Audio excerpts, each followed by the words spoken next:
আমরা প্রায় দেখতেছি যে যৌতুকের জন্য অনেক মেয়ে কিন্তু মারাও যাচ্ছে, এরকম পত্রিকাতে আমরা দেখতেছি। সুতরাং এই দুইটার মাঝখানেই আসলে কোর্টকে ব্যালেন্স করে চলতে হয়।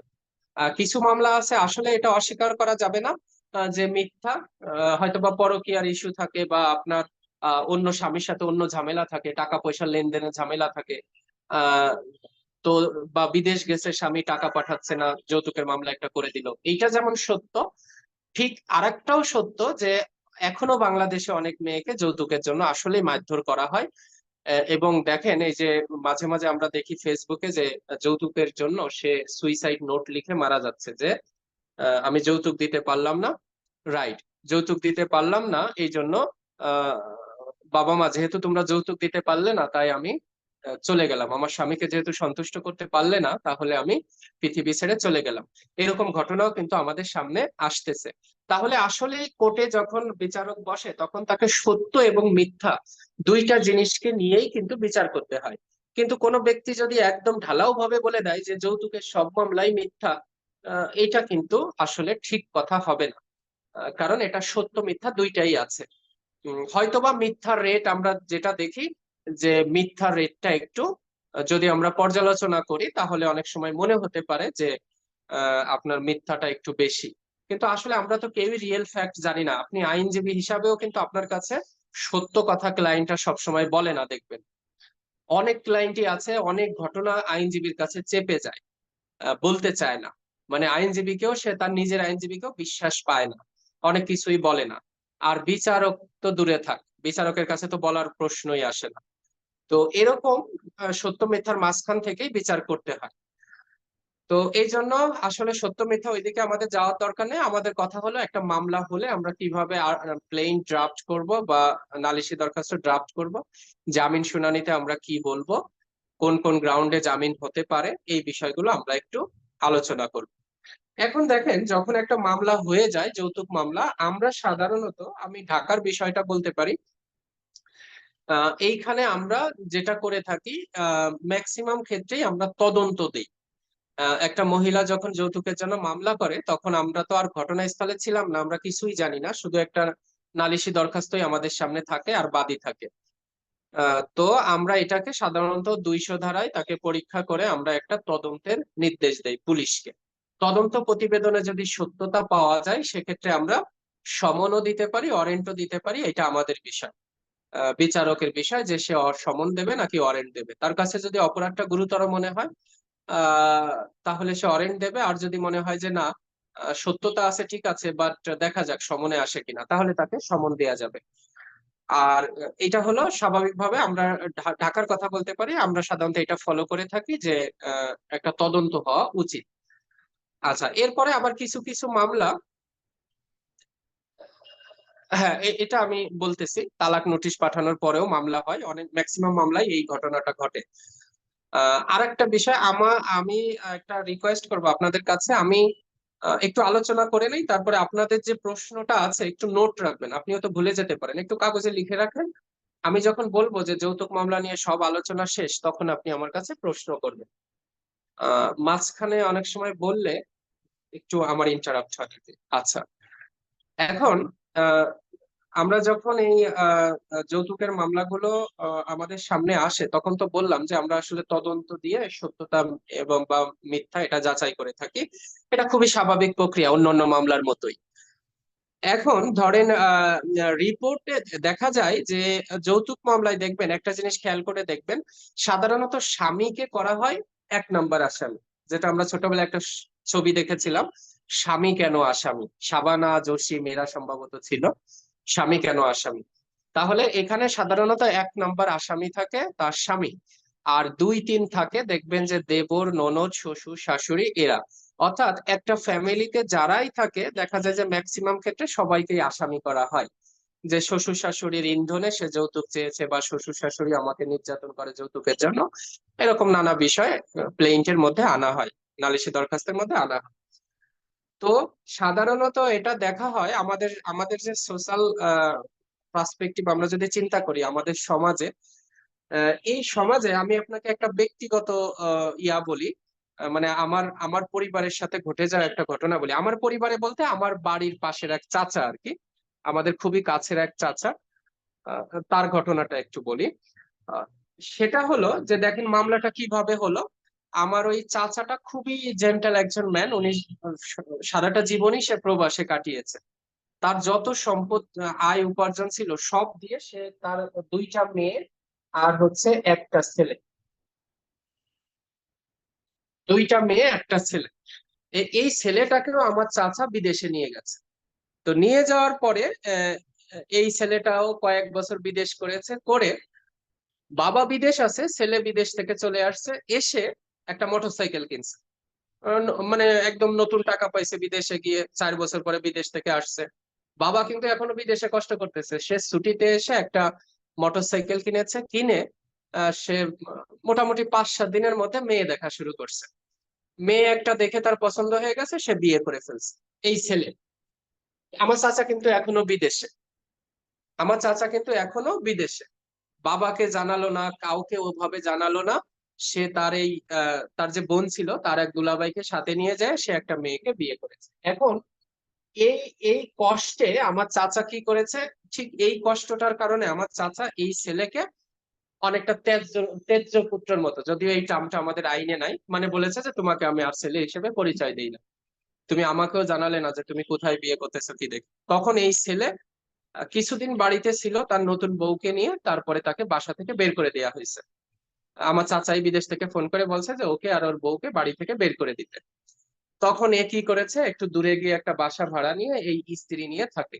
তাহলে একটা জিনিস খেয়াল করেন, এই যে যে দুইটা বোন, তারপরে আমার যে চাচা বিদেশে আছে, আমার চাচি দেশে আছে, এরা কেউই কিন্তু এদের সাথে থাকে না, এই ছেলে এবং ছেলের ওয়াইফের সাথে থাকে না। মানে তাদের সংসারে থাকে না, তারা আলাদা ভাড়া থাকে।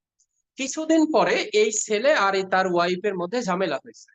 ঝামেলা হলে এই মেয়েটা কি করলো, মানে ওই ওই আমার চাচাতো ভাইয়ের ওয়াইফ কি করলো, সে এই আপনার পুরো পরিবার ধরে মামলা দিয়ে দিল। কিভাবে দিল, আমার যে চাচা বিদেশ আছে সে কিন্তু বিয়েতে আসলো না, ছেলেকে পর্যন্ত ত্যায্য করে দেওয়ার মতো অবস্থা, সেও আসামি, আমার চাচিও আসামি, ওই যে আমার দুই চাচতো বোনও আসামি, সেই চাচতো বোনের দুইটা জামাই তারাও আসামি। তাহলে পুরো বংশটা ধরে এই ছেলের বউ এবং স্বামীকে তো 1 নম্বর আসামি করছেই, করে সে মামলা দিয়ে দিয়েছে দুইটা, একটা দেশে যৌতুক নিরোধ আইনে, আর একটা দেশে নারী ও শিশু নির্যাতন দমন আইনের 11 ধারায় তথ্য গোপন করে দুই জায়গা দুইটা মামলা করে দিছে। এখন দেখেন যে এই এরা কি একটা অবস্থার মধ্যে পড়ে গেছে, এত কষ্টের সংসার। সে আমার চাচা বয়স্ক লোক, সে বিদেশ থেকে টাকা পাঠায় কষ্ট করে এখনো। তারপরে এই মেয়ে দুইটা শ্বশুর বাড়ির অবস্থা কি হবে একটু চিন্তা করেন। এই যে আমার যে দুইটা চাচাতো বোন, তাদের শাশুড়িরা এদের তাদের ছেলেরা পর্যন্ত আসামি হয়ে গেছে, তাদের জামাইরা। তাহলে ওই যে এরা ওই বিয়েতে গেছিল, এখন শালার বিয়ে, শ্যালকের বিয়ে, না যেতে পারে না, যেতে হয়, তারা গেছিল এই কারণে তারা আসামি। তো আমাদের সোশ্যাল কনটেক্সট কিন্তু আমরা জানি যে আমরা কেমন সমাজে বসবাস করি, এটা আইনজীবীও জানে, বিচারকও জানে, সবাই জানে। তো দেখবেন যৌতুক মামলার ক্ষেত্রে যেটা হয়, যে ওই ফ্যামিলিতে যারা আছে দেখবেন ম্যাক্সিমাম সবাইকেই আসামি করা হয়। এখন তদন্ত রিপোর্টে যদি কোনো কারণে সবার বিরুদ্ধেই তদন্ত প্রতিবেদন চলে আসে যে তারা আসলে এই অপরাধটা ঘটিয়েছে, তখন কিন্তু ম্যাজিস্ট্রেটের আর কিছু করার থাকে না। যেহেতু তদন্ত প্রতিবেদন এসেছে, তখন স্বাভাবিকভাবে সবার বিরুদ্ধেই মামলাটা আমলে নিয়ে সমন দেওয়া হয়। সাধারণত আহ, মূল আসামি স্বামীকে ছাড়া আর কাউকে খুব একটা ওয়ারেন্ট দেওয়া হয় না, কারণ আমরা তো একই সমাজের লোক, আমরা বুঝি যে আসলে স্বামী মূল আসামি, বাকিদের হয়তো বা এমনিতেই আসামি করা হয়েছিল। এটা আমরা অনেক সময় ধরে নেই।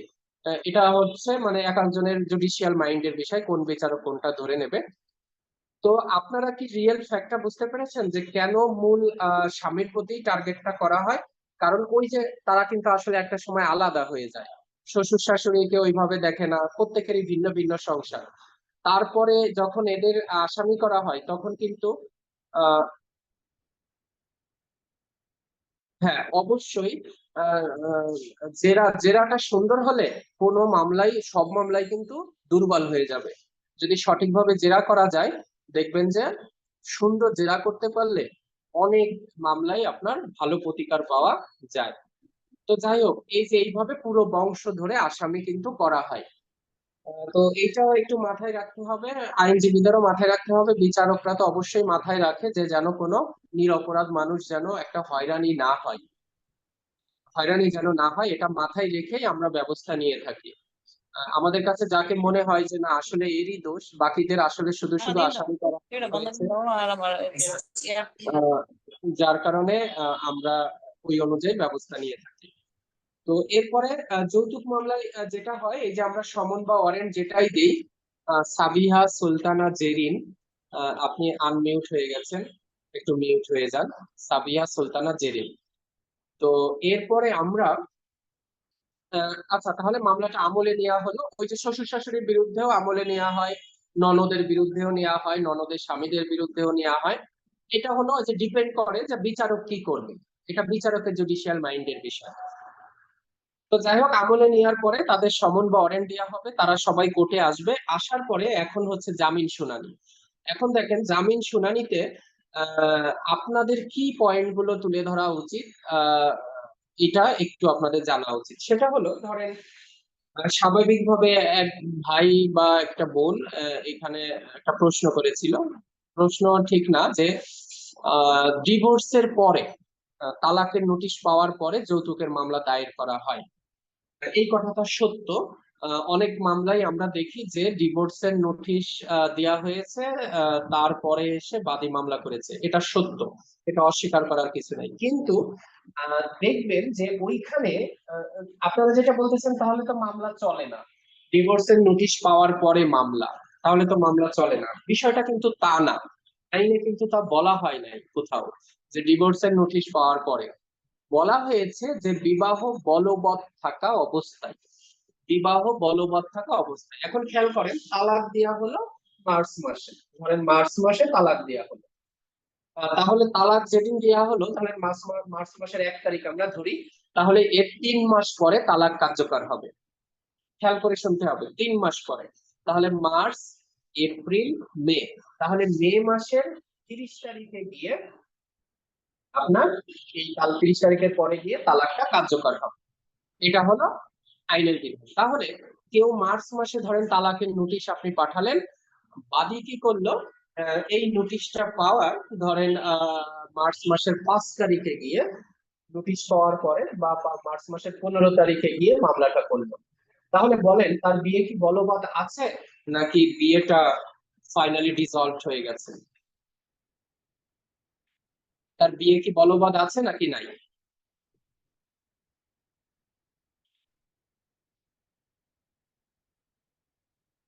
বলবৎ আছে, বলবৎ আছে, এটা হলো একটা পয়েন্ট। তাহলে আমরা অন্ধের মতো ওইটা বিশ্বাস করব না যে তালাকের পরেই মামলা, তাই আমি তালাকের নোটিশ পাওয়ার পরেই মামলা, তার মানে আইনে চলে না, তা কিন্তু নাই। কথা যখন আমরা বলবো একটু ভেবে চিন্তে বলবো যে তালাকটা কার্যকর হয়েছে কিনা, কার্যকর হওয়ার পরে সে মামলাটা করেছে কিনা, এটা একটা বিষয়। আচ্ছা, এটা গেল। এরপরে তার মানে তার যে আহ, হ্যাঁ, এইটাই আসতেছিলাম, অ্যাডভোকেট লিজা। আরেকটা বিষয় হলো যে বাদীরও কিন্তু দাবি থাকে, দেখবেন প্রত্যেক মামলায় সেম দাবি থাকে যে আমি তালাকের নোটিশ পাই নাই, তালাকের নোটিশ পাই নাই। তো না পেলে, কেউ যদি তালাকের নোটিশ না পায়, তাহলে কিন্তু আপনার আহ, এটা প্রপারলি হলো না, রাষ্ট্রীয় আইন অনুযায়ী হলো না। মানে আইনের বিধান হলো যে তালাকের নোটিশ দিতে হবে, সংশ্লিষ্ট চেয়ারম্যানের কাছে একটা দিতে হবে, তার স্ত্রীকে একটা দিতে হবে, যে স্ত্রীকে তালাক দেওয়া হয়েছে তাকে একটা দিতে হবে। এই বিধানগুলো তাকে পালন করতে হবে, বিধানগুলো তাকে পালন করতে হবে। এখন আপনি চেয়ারম্যানের কাছেও নোটিশ দিলেন না, স্থানীয় চেয়ারম্যানের কাছে, ওই মেয়ে যে অঞ্চলের চেয়ারম্যানের অধীনে বাস করে তার কাছেও নোটিশ দিলেন না, সেই মেয়ের কাছেও নোটিশ দিলেন না, আপনি একটা তালাকের নোটিশ নিজে তালাক দিয়ে আপনার পকেটে রেখে দিলেন 3 মাস, হবে না, হবে না। রাষ্ট্রীয় আইনে এটা হবে না, হয়তোবা ইসলামিক আইনে আপনি মুখ দিয়ে তালাক উচ্চারণ করলেন, এটা কার্যকর হয়ে যাবে। কিন্তু রাষ্ট্রীয় আইনের যে বিধান যে তাকে নোটিশ দিতে হবে, চেয়ারম্যানকে নোটিশ দিতে হবে, যদি রিসিভ না করলে সেটা রিসিভ হিসেবে গণ্য হবে। রায়হান, আপনি নিশ্চয়ই জানেন যে কেউ যদি ইচ্ছাকৃতভাবে নোটিশ না রাখে তাহলে সেটা সঠিক সার্ভ হিসাবেই গণ্য হবে। ধরেন আমার বাড়িতে পিয়ন এসেছে, আমি নোটিশটা রাখলাম না, বা জারিকারক এসেছে ইয়া থেকে, আমি রাখলাম না। তো যদি না রাখি আমি, সেক্ষেত্রেও এটা সঠিকভাবে জারি হয়েছে মর্মে গণ্য হবে, তবে ইন্ডোর্সমেন্ট নিতে হবে যে হ্যাঁ আপনি রিসিভ করতে রাজি না, এটা আপনি পিছনে লিখে দেন। আচ্ছা, এরপরে যদি সে এটাও করতে রাজি না হয়, তাহলে নিয়ম হলো যে ওইখানে যে দুইজন স্থানীয় লোক আছে বা বাড়ির পাশের দুইজন অ্যাডাল্ট, মেল হোক ফিমেল হোক, তাদের কাছ থেকে একটা এন্ডোর্স নিতে হবে যে আপনাদের সামনে আমি বাদীর কাছে এনেছিলাম, সেই বাদী এই নোটিশটা, হ্যাঁ যদি পাওয়া না যায় সেটাও লিখতে হবে। পাওয়া না গেলেও সেটা কার্যকর হবে যদি দেখা যায় যে এই বাড়িতে সে বসবাস করত। হ্যাঁ, তবে দায়িত্ব হলো যে সঠিক ঠিকানায় দেয়া। এটাও এটাও নিয়ে পরে মেয়ে বেনিফিট পাবে। মেয়ে বেনিফিট পাবে যদি এইটা প্রমাণ করতে পারে যে ওই আহ, আহ, আসামি জানতো, তার স্বামী জানতো যে তার কোথায় কোথায় ঠিকানা আছে। তাহলে ধরেন আপনি জানেন, আপনার মনে যদি কোনো আহ, না থাকে, খারাপ কিছু না থাকে, তাহলে অবশ্যই আপনি সঠিক ঠিকানায় দেবেন। এখন মেয়েটা ধরেন নারায়ণগঞ্জে গার্মেন্টসে চাকরি করত, এখন আপনি জানেন যে মেয়েটাকে, যেহেতু আপনার স্ত্রী ছিল, আপনি অবশ্যই খোঁজ খবর রাখেন, আপনি জানেন যে নারায়ণগঞ্জে হলো সে ভাড়া থাকে, তাহলে একটা মানুষ ভাড়া থাকলে সে গার্মেন্টস এর চাকরি ছেড়ে চলে যেতে পারে, এটা খুবই স্বাভাবিক, এটা খুবই স্বাভাবিক। তাহলে আপনি যদি গুড ফেইথে কাজটা করে থাকেন, অবশ্যই আপনি তার নারায়ণগঞ্জের বাসায় একটা নোটিশ পাঠাবেন, এবং ধরেন তার দেশের বাড়ি শরীয়তপুর, আপনি তো আপনার শ্বশুর বাড়ি চেনেন, শরীয়তপুরের ঠিকানা একটা নোটিশ পাঠাবেন। এইটা যদি প্রমাণ করতে পারেন, তাহলে বোঝা যায় যে আপনার উদ্দেশ্যটা সৎ। আপনি কোনোভাবেই যাতে বাদী মানে আপনার স্ত্রী যাতে এই নোটিশটা অ্যাভয়েড করতে না পারে, আপনি আপ্রাণ চেষ্টা করেছেন, সব ধরনের ব্যবস্থা আপনি নিয়েছেন। আপনি কি করলেন? আপনি জানেন যে আপনার স্ত্রী নাই, আপনার সাথে মনোমালিন্য হওয়ার পরে সে গার্মেন্টস এর চাকরি ছেড়ে তার দেশের বাড়ি চলে গেছে, কাঁদতে কাঁদতে চলে গেছে, কষ্ট পেয়ে চলে গেছে, আপনি এই ভাড়া বাসায় একটা নোটিশ পাঠাই দিলেন। এটা হবে না, এটা হবে না। তার মানে তার স্থায়ী ঠিকানায় অবশ্যই আপনাকে নক করতে হবে, স্থায়ী ঠিকানায়, কারণ প্রেজেন্ট অ্যাড্রেস মানুষের কর্মস্থল, এটা যে কোনো মুহূর্তে পরিবর্তন হতে পারে, কিন্তু তার ফিক্সড অ্যাড্রেস, সে না থাকলেও তার বাবা মা আছে, তার আত্মীয় স্বজন অবশ্যই গ্রামে আছে, তাহলে অবশ্যই তার পার্মানেন্ট অ্যাড্রেসে একটা নোটিশ আপনাকে দিতে হবে। একটা নোটিশ পাঠাইতে কত টাকাই বা খরচ হয়, আপনার এটা দিতে হবে, তাহলেই বোঝা যাবে যে আপনি বোনাফাইডলি কাজ করেছেন। তো এখন ওই যে বাদী যেটা বলে যে আহ, যৌতুক মামলার ক্ষেত্রে যে আমি নোটিশের কোনো কাগজই পাই নাই, আমি নোটিশের কোনো কাগজই পাই নাই, তো এটা কিন্তু একটা বিষয়। তাহলে সে যদি সেটা নাই পেয়ে থাকে, তাহলে সে তো জানলোই না যে ডিভোর্স হয়েছে। তাহলে যে 90 দিন যে আপনার মেডিয়েশনের জন্য একটা সুযোগ থাকে, তাদের মধ্যে আপোষ মীমাংসা করে দেবে চেয়ারম্যান, এই সুযোগটা তো হলো না। আবার দেখবেন আর একটা জিনিস খেয়াল করে দেখবেন, চেয়ারম্যানের কাছে আমি এখন পর্যন্ত পাই নাই যে চেয়ারম্যানের কাছে নোটিশ দেয়। এটা তো আইনের একটা বিধান, চেয়ারম্যানকে নোটিশ দেয় না। সেই অঞ্চলে চেয়ারম্যান জানে না যে এই পক্ষ, বিয়ের পক্ষদের মধ্যে তালাক হয়ে গেছে। তাহলে আপনি কিভাবে দাবি করেন যে আপনি সঠিকভাবে তালাক দিয়েছেন? এই জন্য আগে সঠিকভাবে তালাকটা দিতে হবে। এবং নিয়ম হলো কি, নিয়ম হলো যে সংশ্লিষ্ট ওই মেয়ে যে কাজী অফিসে বসবাস করে, অথবা আপনি যেখানে বসবাস করেন সেই জায়গার আহ আহ, কাজীর মাধ্যমে তালাক দেয়া, সংশ্লিষ্ট কাজী, রেজিস্টার্ড কাজী, প্রত্যেকটা অঞ্চলের জন্য সরকার নিবন্ধিত কাজী আছে সরকারি। আপনি কি করলেন? আহ আপনি সংসার করছেন বগুড়া, এই ঢাকা কোর্টের কাছে এসে এক কাজী অফিস থেকে তালাক দিলেন, এটা কি প্রপার তালাক হবে? বলেন। আপনার বসবাসের জায়গাও ঢাকা কোর্ট না, আপনার স্ত্রীর বসবাসের জায়গাও ঢাকার কোর্ট না, তারপরেও আহ, আইনে নিষেধ নাই, কিন্তু এটা কিন্তু প্রপারলি হবে না, এটা কিন্তু প্রপারলি হবে না। এটা নিয়ে কিন্তু এটা কোশ্চেনেবল, এটা নিয়ে প্রশ্ন উঠানো যাবে যে আপনার বাড়ি বগুড়া, আপনি চলে আসছেন ঢাকা কোর্টের কাছে কাজী অফিসে তালাক দেওয়ার জন্য, এটা কিন্তু একটা কোশ্চেন বিচারকের মনে তৈরি হবে। আপনি সংশ্লিষ্ট কাজীর কাছে কেন গেলেন? তো এই জন্য তালাক, যে তালাকের পরে মামলা হয়েছে, এই বিষয়টা কিন্তু খুব দুর্বল একটা পয়েন্ট। কারণ আগে প্রমাণ করতে হবে যে তালাকটা যথাযথভাবে হয়েছে এবং বাদী নোটিশ টোটিশ সবই পেয়েছিল বা সে ইচ্ছাকৃত রাখে নাই, এবং তালাক কার্যকর হয়ে গেছে 90 দিন পরে। আমি চেয়ারম্যানের কাছে নোটিশ দিয়েছি, আমি সবকিছু মেনটেন করেছি, তার এই জন্য তালাক কার্যকর হয়েছে। এটা যদি প্রমাণ করতে পারেন, তাহলে যদি সত্যি দেখা যায় যে তালাকের পরে, তালাক কার্যকর হওয়ার পরে মামলা, সেক্ষেত্রে আপনি একটা বেনিফিট অবশ্যই পেতে পারেন কোর্ট থেকে। আচ্ছা, আর একটা বিষয় থেকে যায়, সেটা হলো যে বাদীও কিন্তু তার নালিশি দরখাস্ত যখন টাইপ করবে সেও কিন্তু অনেক সচেতনতা অবলম্বন করে থাকে। দেখবেন ঘটনার তারিখ দেখায়, এটা খেয়াল করে দেখবেন ঘটনার তারিখ, এই যে তাহলে মার্চ মাসের 1 তারিখে তালাক দিল, দেখবেন ঘটনার তারিখ দেখায় জানুয়ারি মাসে, তার মানে তারও 2 মাস আগে। সর্বশেষ যেদিন তাকে যৌতুক চেয়ে বাড়ি থেকে বের করে দিয়েছে সেই ঘটনা দেখাবে জানুয়ারি মাসে, 2 মাস আগে। এরকম দেখায় কিনা বলেন? সর্বশেষ ঘটনার তারিখটা সবসময় খেয়াল করবেন, যে ডিভোর্সের নোটিশের 2 মাস, 2-3 মাস 4 মাস দেখবেন একটা আগে একটা ডেট থাকে, যে ওই তারিখে যৌতুক চাওয়ার ঘটনাটা ঘটেছে। এরকম আপনারা পেয়েছেন কিনা?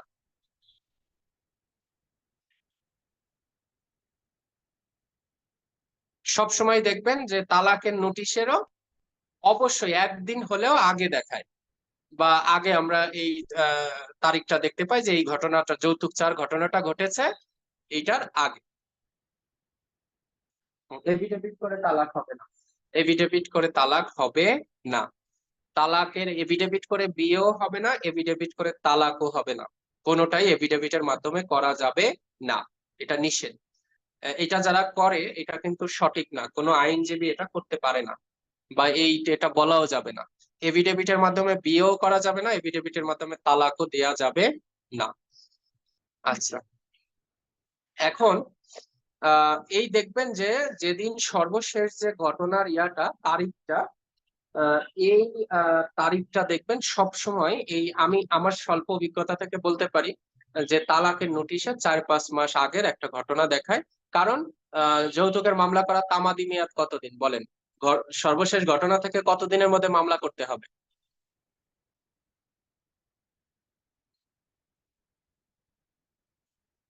সর্বশেষ যেদিন যৌতুক চাওয়ার ঘটনা ঘটেছে সেই দিন থেকে কতদিনের মধ্যে মামলা দায়ের করতে হবে? আইনে কি লেখা?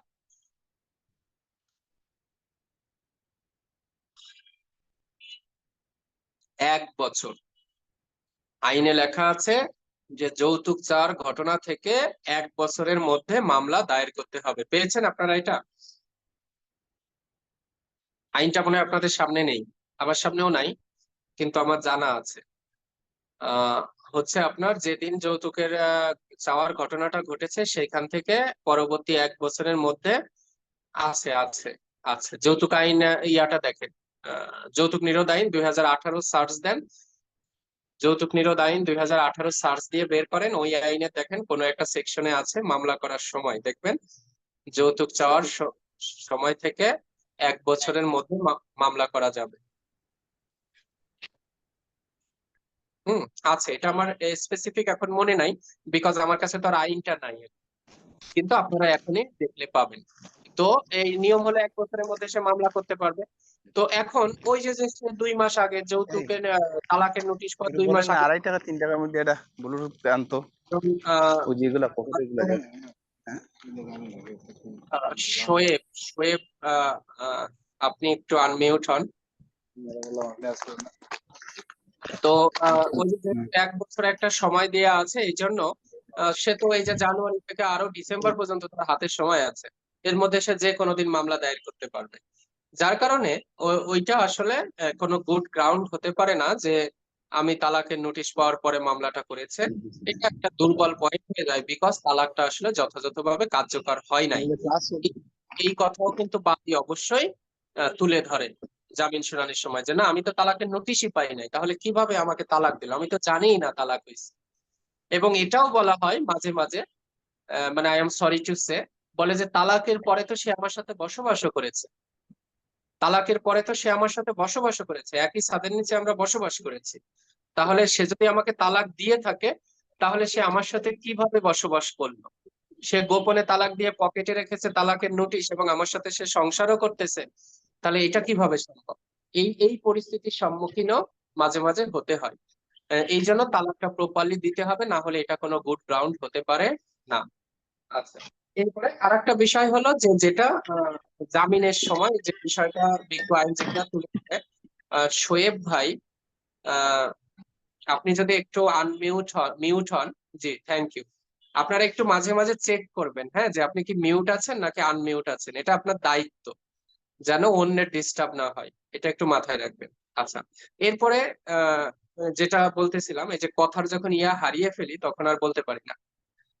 পরবর্তীতে এরকম হয় যে আপনার জামিন শুনানির সময় আরো যে বিষয়গুলো তুলে ধরা হয়, যেহেতু এটা একটা আপোষযোগ্য অপরাধ, আপোষযোগ্য সেহেতু প্রায় সময় দেখা যায় যে আসামি পক্ষ থেকে বলা হয় যে আমি সংসার করতে চাই, আমি এখনো তালাক দেই নাই, আমি তার সাথে সংসার করতে চাই, পারিবারিক ভুল বোঝাবুঝি থেকে মামলাটা হয়েছে, আমি এটা আপোষ করে নিব, আমি আমার ওয়াইফকে নিয়ে সংসার করতে চাই এবং আমি অন্য কোথাও বিয়েও করি নাই, এরকম অনেকে বলে থাকে।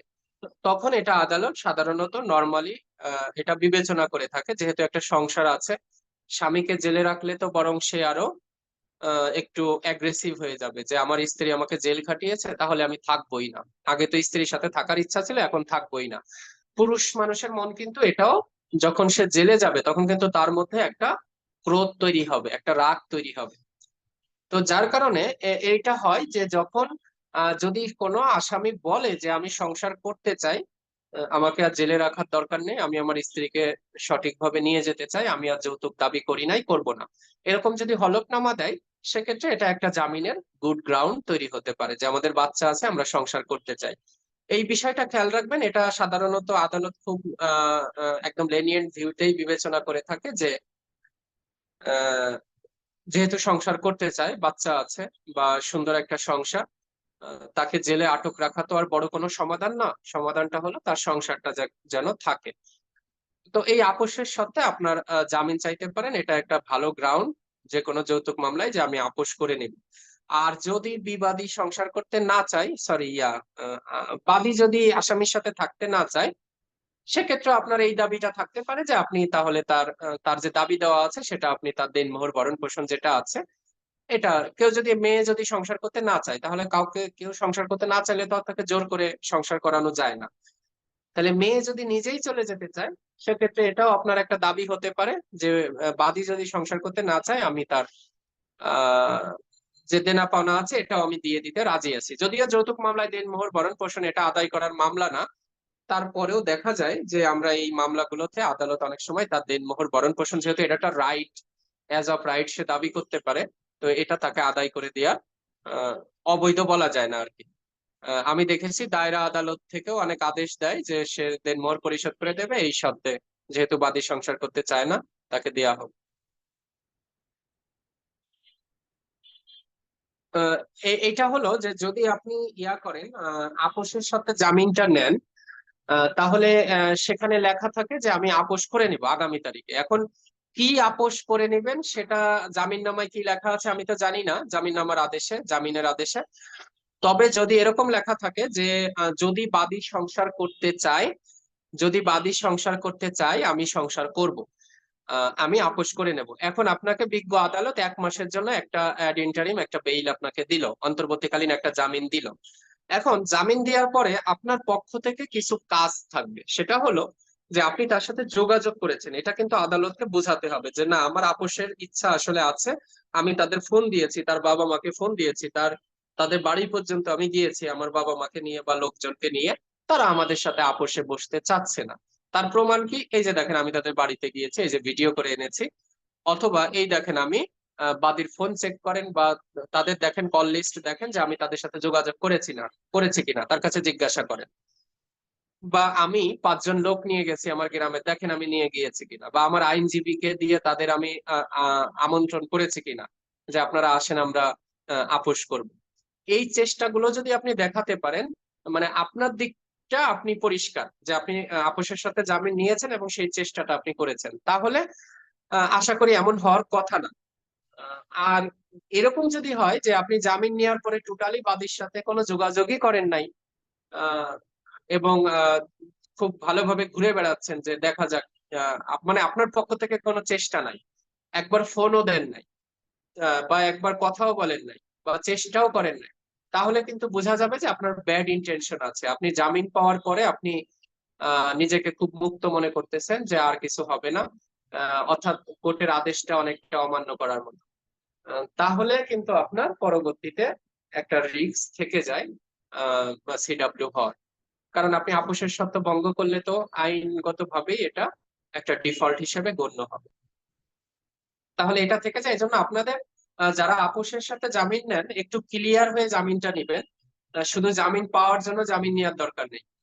আমি এরকমও পেয়েছি যে দেখেন এরকম বলছে যে আমি সংসার করতে চাই, আসামি বলতেছে আমি সংসার করতে চাই, আমি সরকারি চাকরি করি, এটাও বললো আমি সরকারি চাকরি করি, আমি সংসার করতে চাই, আমি জেলে গেলে আমার চাকরিটার ক্ষতি হবে এবং আমার 2টা বাচ্চাও আছে, আমি সংসার করতে চাই। আহ, দেখেন এর মধ্যে কিন্তু একবারও বলে নাই আর কোনো ফ্যাক্ট সে বলে নাই, তখন স্বাভাবিকভাবে আদালত কি করে, আদালত তাকে জামিন দিয়ে দেয়, যেহেতু সে একটা সরকারি চাকরি করে, চাকরিটা চলে যেতে পারে, তার চাকরির ক্ষতি হতে পারে, যেহেতু তার ভালো উদ্দেশ্য সংসার করার উদ্দেশ্য, তাহলে তাকে জামিন দেওয়া হলো। পরবর্তী তারিখে দেখা গেল আহ হ্যাঁ কাবিনের টাকা দিয়ে দিব, হ্যাঁ কাবিনের টাকা দিয়ে দেবো, এটাও ভালো গ্রাউন্ড। কেউ যদি বাদী যদি সংসার করতে না চায় আপনি কাবিনের টাকা দিয়ে দেবেন, বা বাদী যদি কাবিনের টাকা নিয়ে মামলা তুলে নিতে চায় যে ঠিক আছে আমার দেনাপাওনা দিয়ে দিক, আমি তার সাথে সংসার করব না, সংসার তো আসলে মনের বিষয়, জোর করে তো করা যায় না, বাদীর যদি এই দাবিও থাকে তাহলে আসামি ইচ্ছা করলে সেই টাকাও দিয়ে সে মুক্তি পেতে পারে, যে আমি আমার সমস্ত দেনাপাওনা দিয়ে দিলাম, ঠিক আছে আমরা ডিভোর্স করে ফেলবো। এটাও এক ধরনের আপোষ। আপোষ যে শুধু সংসার করতে হবে এমন কোনো কথা নাই, সংসার না করাটাও একটা আপোষ। তো এই যেটা বলতেছিলাম, অনেক সময় দেখা যায় যে এইভাবে একজন আসামি জামিন নিল, আদালত সন্তুষ্ট হয়ে তাকে জামিন দিল, পরে দেখা গেল যে সে আসলে আরো 2টা বিয়ে করছে, গোপনে আরো 1টা 2টা বিয়ে করেছে। তাহলে এটাও কিন্তু একটা ক্লিয়ার ভায়োলেশন অফ বেইল। বেইলের কিন্তু একটা মারাত্মক ভায়োলেশন।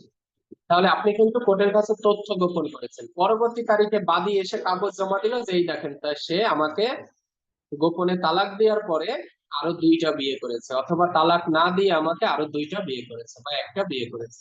তাহলে আদালতের কিন্তু আপনার প্রতি একটা ব্যাড ইমপ্রেশন তৈরি হবে, যে আপনি গত তারিখে বললেন যে সংসার করতে চান, একবারও বললেন না যে আপনি গোপনে আরেকটা বিয়ে করেছেন।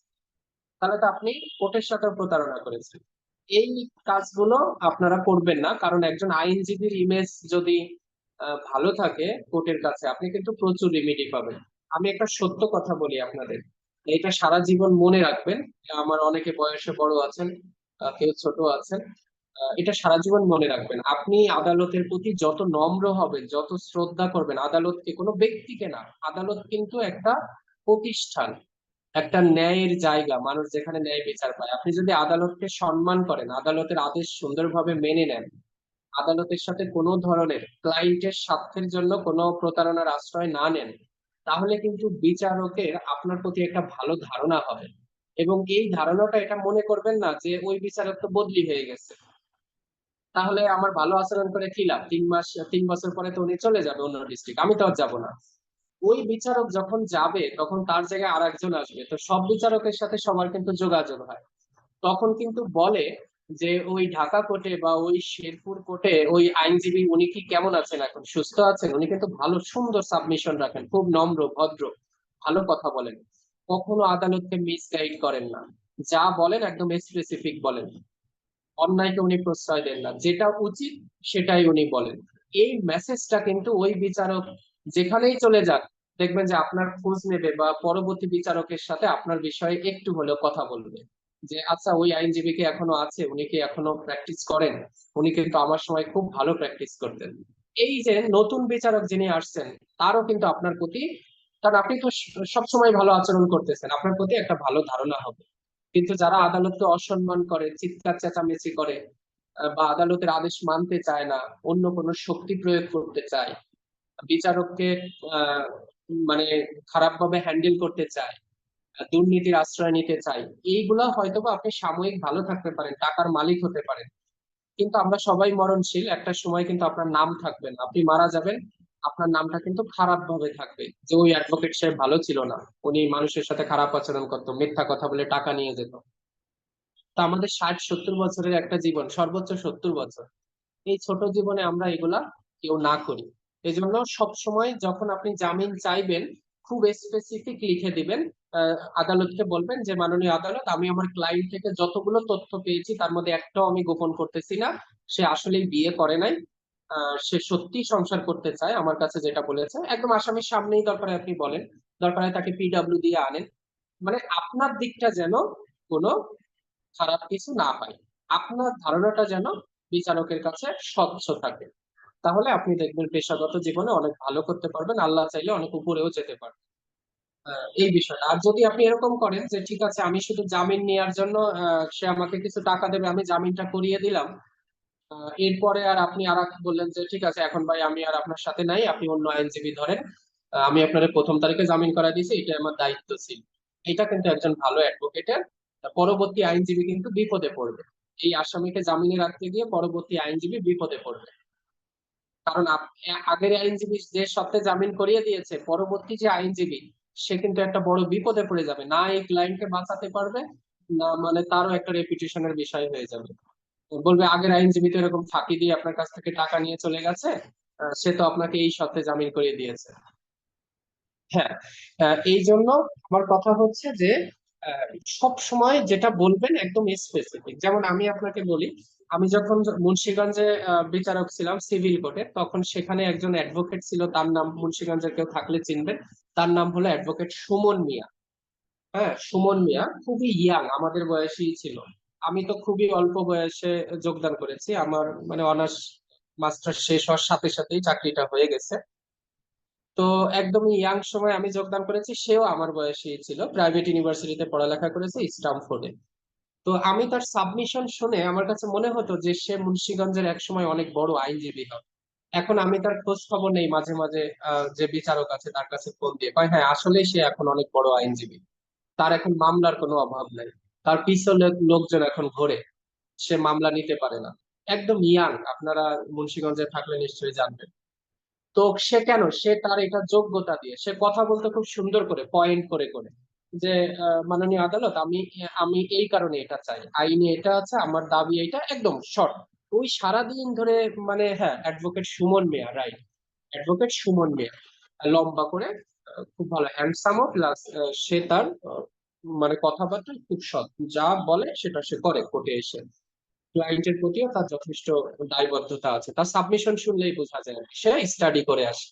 তো আমার কথা হলো যে সিভিল মামলা থেকে ক্রিমিনাল মামলায় আরো বেশি দায় থাকে, কারণ এখানে হলো খুব একটা উত্তেজনাপূর্ণ একটা জায়গা, যে একজন আসামি রিমান্ড হয়ে যেতে পারে, একজন আসামির সিডব্লিউ হয়ে যেতে পারে, খুবই উত্তেজনাপূর্ণ একটা জায়গা। সিভিলে কিন্তু এত উত্তেজনা থাকে না, এটা একটা মামলা চলে সাধারণত 3 বছর 4 বছর 5 বছর পরে গিয়ে একটা ফলাফল আসে, মানে জায়গাটা নিয়ে এত আলোচনার কিছু নাই, আস্তে আস্তে করে মামলার স্টেপ এগোতে হয়। কিন্তু ক্রিমিনাল মামলায় কিন্তু তা না, ক্রিমিনাল প্র্যাকটিস যারা করেন তাদের কিন্তু একটা অনেক বড় একটা দায়বদ্ধতা থাকে ক্লায়েন্টের প্রতি। এই জন্য আপনারা যখন জামিন শুনানি করবেন প্লিজ আমার এই অনুরোধটুকু রাখবেন, একদম স্পেসিফিক বলবেন যে মাননীয় আদালত আমার ক্লায়েন্ট এই কাজগুলো করেছে, আমি এই গ্রাউন্ডে জামিন চাই, সে পূর্বে কখনো বিয়ে করে নাই বা গোপনে কোনো বিয়ে করে নাই, সে আমার সামনেই আছে এবং সে সংসার করতে চায়, আসলেই সে করতে চায় আমাকে বলেছে, এবং সে তালাকও দেয় নাই গোপনে। সো আমি আগামী তারিখের মধ্যে আপোস করে নেব। আবার যদি এরকম ঘটনা ঘটে যে ওই আহ, আহ, আসামি গোপনে বিয়ে করেছে, আপনাকে যদি বলে আপনি এটা বলে দিবেন যে মাননীয় আদালত, সে কিন্তু আমি সংসার করার শর্তে নিচ্ছি, তাহলে কিন্তু তার সতীনের সংসার করতে হবে, কারণ সে অলরেডি একটা বিয়ে করেছে, এটা বাদীর জানা উচিত। এখন এটা জেনে যদি সে সংসার করতে চায়, আমার ক্লায়েন্ট তার সাথে সংসার করতে রাজি, আসামি রাজি, যদি সে মানে সতীনের সাথে সংসার করতে হবে, দ্যাট মিনস সে আর একটা বিয়ে করেছে। যদি এইভাবে সে রাজি থাকে তাহলে আমরা আপোস করব অবশ্যই, আগামী তারিখের মধ্যে আমি এই শর্তে জামিন চাই। তাহলে আপনার দিকটা আপনি ফ্রেশ থাকলেন, আপনার পরবর্তীতে আদালতও এটা বুঝতে পারলো যে আপনি আপনার যেটা বলেছেন এটা সঠিক, যে বাদী উপস্থিত আছে, সে যদি বলে যে আমি অনেক মহিলাকে আমি দেখেছি বলে যে হ্যাঁ আমি সতীনের সাথে সংসার করব, সমস্যা নেই, আমার কাছে যৌতুক না চাইলেই হলো, আমাকে অত্যাচার না করলে, আমাকে প্রপারলি ভরণ পোষণ দিলেই আমি খুশি। সে যেহেতু বিয়ে করেই ফেলেছে, আহ, সাধারণত যাদের যেসব মহিলাদের বয়স একটু বেশি তারা আর তো কিছু করার থাকে না জীবনে, ছেলে মেয়ে হয়ে গেছে, সাধারণত তারা বাধ্য হয়ে হলেও এটা মেনে নেয়। আমি এরকম কিছু পেয়েছি আমার বেচারিক জীবনে। আর ম্যাক্সিমাম ক্ষেত্রে এটা মানতে চায় না, অনেক বাদী আছে এটা মানতে চায় না, সেটা আলাদা বিষয়। তবে আপনার সাবমিশনটা হবে স্পেসিফিক যে আমি এই কারণে জামিন চাই, এই কারণে আপনি যদি জামিন দেন তাহলে আমি কৃতজ্ঞ থাকবো বা আদালতের প্রতি কৃতজ্ঞ থাকবো। এইভাবে আপনার যৌতুক মামলায় আপনাকে সাবমিশন রাখতে হবে। জামিনের ক্ষেত্রে আসলে যৌতুক মামলায় খুব বেশি পয়েন্ট থাকে না, আর আরেকটা পয়েন্ট যেটা ইদানিং দেখা যাচ্ছে, এটা হলো যে যদি বাদী আমাদের সাথে সংসার করতে না চায়, অথবা যদি আসামি তালাক দিয়েই থাকে, সত্যিকারে যদি তালাক দিয়ে থাকে, তাহলে তো আর সংসার করা সম্ভব না। হয়তোবা তালাকটা প্রপারলি হয় নাই, কিন্তু আসামি একদম ডিটারমাইন্ড যে সে কোনোভাবেই বাদীর সাথে সংসার করবে না, একদম ক্লিয়ার বলে দিবেন আপনি যে আসামি বলেছে সে সম্ভবই না, সে আর সংসার করবেই না। এখন মাননীয় আদালত, আমরা বাদীর সাথে এই শর্তে আপোষ করতে চাই যে যেহেতু তালাক দিয়েই দিছে, তালাক দিতে তো আর কাউকে বাধা দেওয়া যাবে না, এটা তার রাইট। ইসলামেও এই বিধান আছে, ইচ্ছা করলে উইদাউট শোয়িং এনি রিজন, কোনো কারণ দেখানো ছাড়াই একজন পুরুষ তার স্ত্রীকে তালাক দিয়ে দিতে পারবে। একদম ক্লিয়ার কাট, এখানে কোনো স্ত্রীর কোনো ফল্টও থাকতে হবে না। স্ত্রী ভালো, তারপরেও স্বামী চাইলে কোনো কারণ না দেখিয়ে তাকে তালাক দিতে পারে। এখন যদি কোনো স্বামী তালাক দিয়ে দেয়, বা সেটা গোপনে দিক যেভাবে দিক, সে যদি সংসার করতে নাই চায়, সেটাও আপনার খুলে বলতে হবে যে মাননীয় আদালত, আমরা সংসার করব না, এই সিদ্ধান্তেই 100% আমরা সিদ্ধান্ত নিয়ে নিচ্ছি।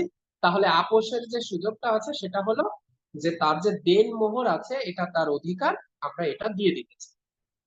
যদি বাদী মামলা তুলে নেয় বা সে যদি এইভাবে আপোষ করতে রাজি থাকে, তাহলে আমরা তার দেনমোহর এবং যে ইদ্যৎকালীন যে ভরণ পোষণ আছে সেটা আমরা দিয়ে দেবো। আর বাচ্চা থাকলে বাচ্চার সাবালক হওয়া পর্যন্ত আমরা ভরণ পোষণ দেবো। আইনে যে বাধ্যবাধকতা আছে আমরা এটা পালন করি, কিন্তু সংসার হবে না, আমরা আমাদের টাকা দিয়ে।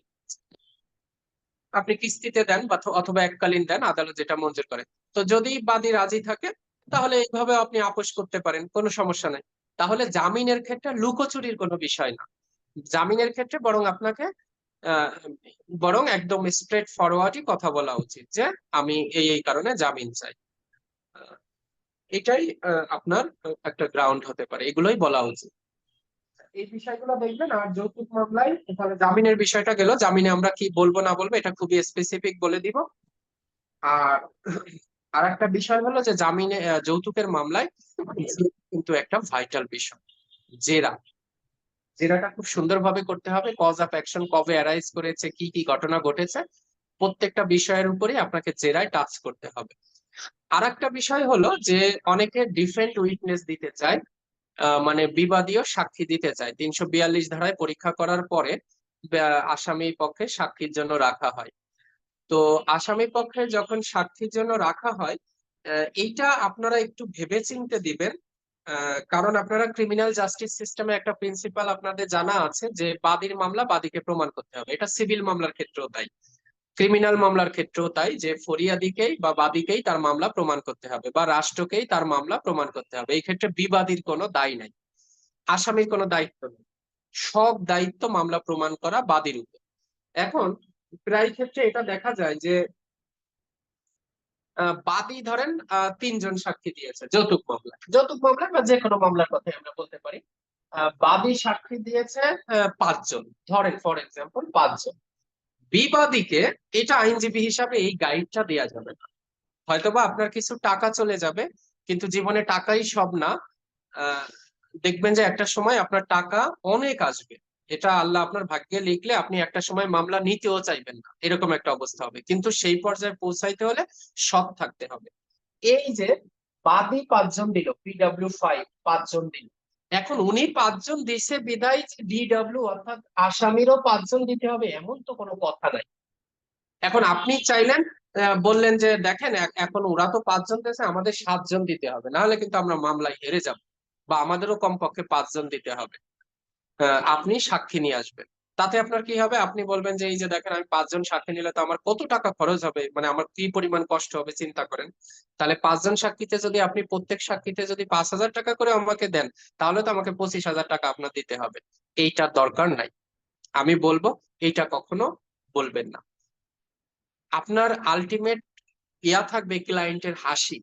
ক্লায়েন্টকে যদি আপনি ন্যায় বিচার দিতে পারেন, আদালতকে যদি আইনের ব্যাখ্যা সুন্দরভাবে দিয়ে আপনি তাকে ন্যায় বিচার দিতে পারেন, যে লোকটা অন্যায় করে নাই তাকে যদি অন্যায় থেকে আপনি বাঁচাইতে পারেন, নিরপরাধ মানুষকে, ওই যে লাস্টে যে আপনাকে যে দোয়াটা দেবে, আপনার আপনার সামনে যে হাসিটা দেবে, ওইটা অনেক বড় একটা বিষয়। একটা মানুষ অন্যায়ভাবে যাতে জেলে না যায়, অন্যায়ভাবে যাতে হয়রানির শিকার না হয়, এইটা আপনি কোটি টাকা দিয়েও কিনতে পারবেন না। এই সুনামটা আপনার ছড়িয়ে পড়বে যে আপনি ভালো আইনজীবী। তো এখন অনেক সময় হয় কি, আমরা প্রায় দেখি এটা খুবই কষ্ট লাগে, উনি 5 জন দিছে বিদায় এই বিবাদীয় 5 জন নিয়ে আসে। এখন কি হয় দেখেন, মামলাটা কিন্তু বাদী তার মামলা প্রমাণ করতে পারুক না পারুক সেই দায়িত্ব বাদীর ছিল। এখন বিবাদী যদি কোনো স্পেশাল ফ্যাক্ট প্রমাণ করতে চায়, বিবাদী যদি কোনো স্পেশাল ফ্যাক্ট প্রমাণ করতে চায়, তাহলে কিন্তু সেটা তাকেই প্রমাণ করতে হবে। এটা কিন্তু আমাদের এভিডেন্স অ্যাক্টের সেকশন 103 এভিডেন্স অ্যাক্টের 101, 2, 3 এখানে বলা আছে যে যে যে ফ্যাক্ট দাবি করবে তাকে সেটা প্রমাণ করতে হবে। এখন বাদীর মামলা যে যতটুকু ছিল তো ভালোই ছিল, বিবাদী পক্ষের 5 জন সাক্ষী এনে এমন একজন সাক্ষী বলে ফেললো যে, কোনো কারণে বলে ফেললো যে হ্যাঁ আমার কাছে মনে হয় যে ওদের মধ্যে একটু যৌতুক নিয়ে ঝামেলা ছিল। এই তো গেল আপনার মামলাটা শেষ হয়ে। ভালো করতে গিয়ে বা কিছু একটা করতে গিয়ে আপনি নিজেই কি করলেন, মামলাটা নষ্ট করে দিলেন। এই জন্য ক্রিমিনাল মামলায় আমার পরামর্শ হলো যে যদি আপনার কাছে স্ট্রং কোনো লিখিত এভিডেন্স না থাকে, দালিলিক প্রমাণ যদি না থাকে, যেমন আপনি ঘটনাস্থলে ছিলেন না, আপনি যৌতুকের ঘটনার সময় আপনি সৌদি আরবিয়াতে ছিলেন, তার প্রমাণ কি পাসপোর্ট, আপনি কবে বাংলাদেশ ছেড়ে গেছেন, ডিপার্চার কবে হয়েছে, অ্যারাইভাল কবে আছে, পাসপোর্টে লেখা আছে কবে আপনি বাংলাদেশ ছেড়ে গেছেন, কবে আসছেন।